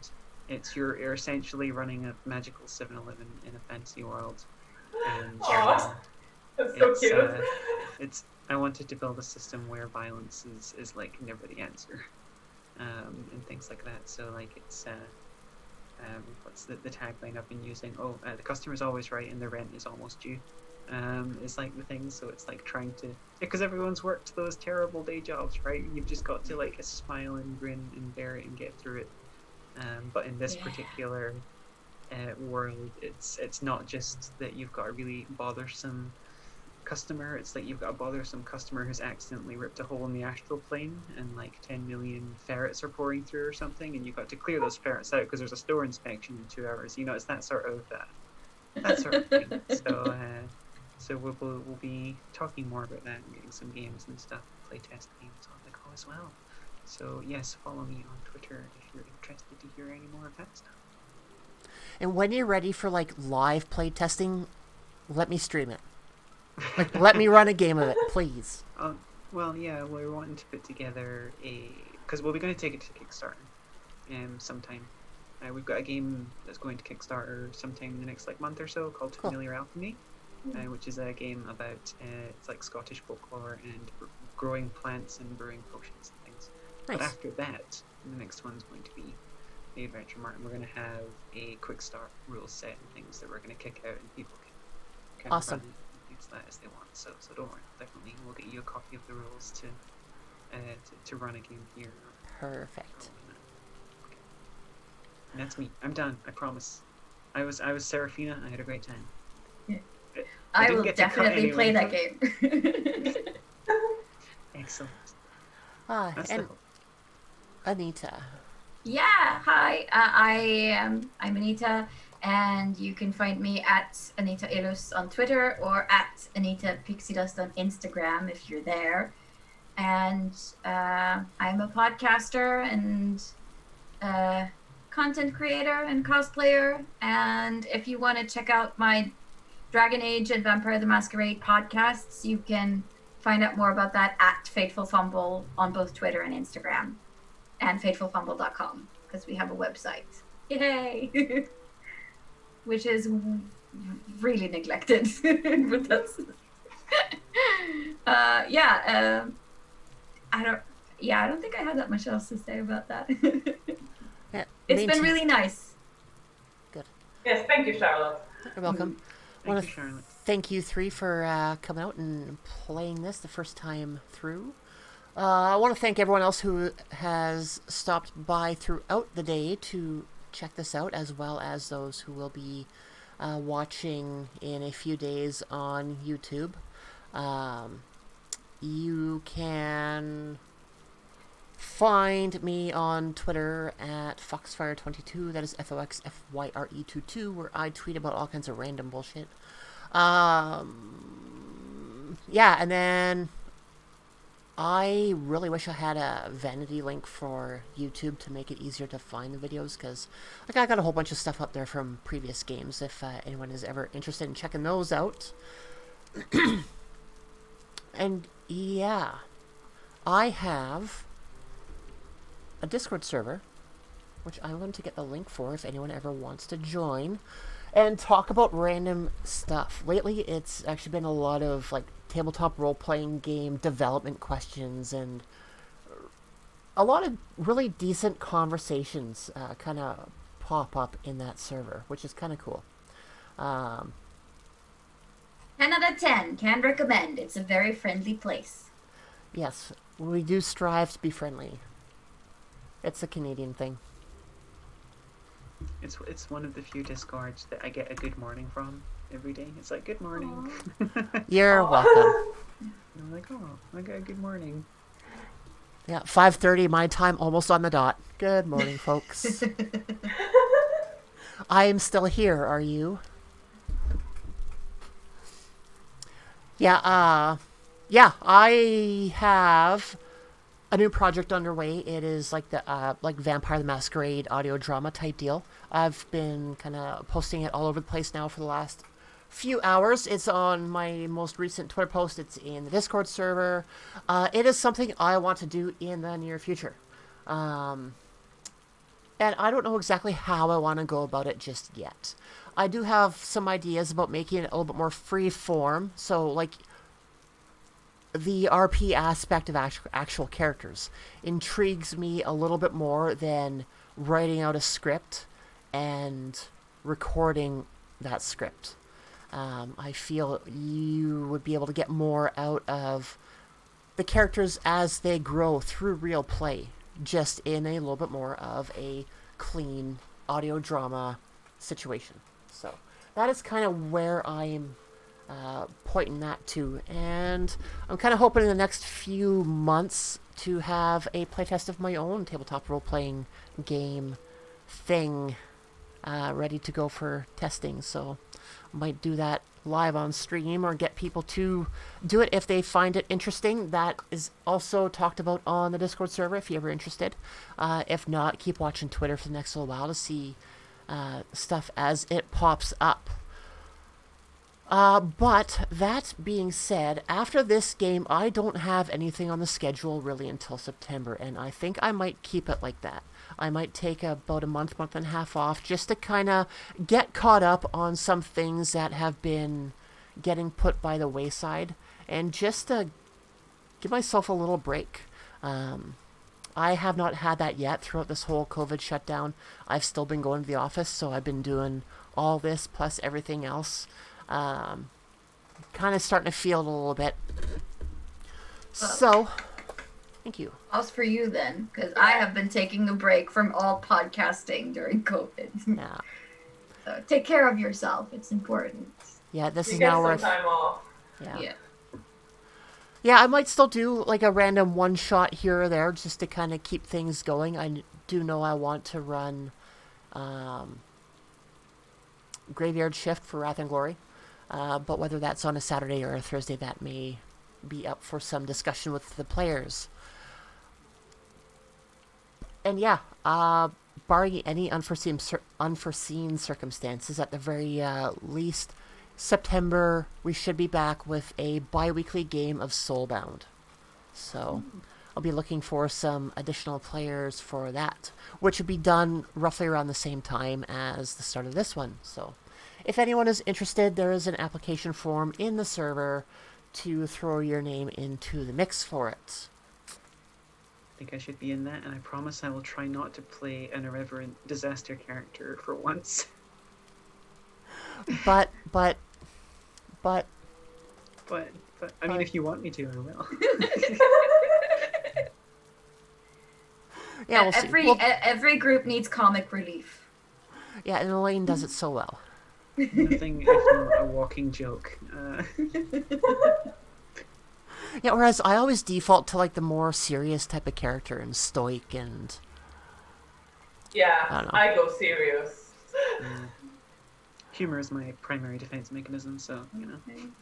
It depends. I'm a little bit of column A, a little bit of column B. I got bad body odor, so not really, but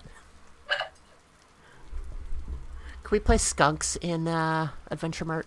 Are there any skunk folk? There's no skunk folk right now, Oh, but we can add skunk. just like you're adding foxfolk, right? I think they're on the list. There's currently something like 30 or 40 different folk that are in the thing right now. So Awesome. we'll Sit- see how far we get. And the same artist as the board game? Oh yeah, it's Cool. Monique and Steph. They're like the artists and stuff. That's cool. We'll talk about that. Awesome. I'm looking forward to it. Anyway, let's wrap this up. Thank you, everyone, for tuning in. Thank you for the players who have put up with me for the last 3 hours. And yeah, I think that is it. And we will say farewell in 2 seconds while I get things sorted out. Because I am... Oh, God, that's ugly. That was a long one, but okay. Farewell in 2 seconds while I get everything sorted out. And yeah, See, I can't help it. I don't have an end stream screen set up, so it's going to look like it's starting soon, but we're not starting soon. Anyway, thank you everybody for joining us. I will see you next time. So long. Thank you.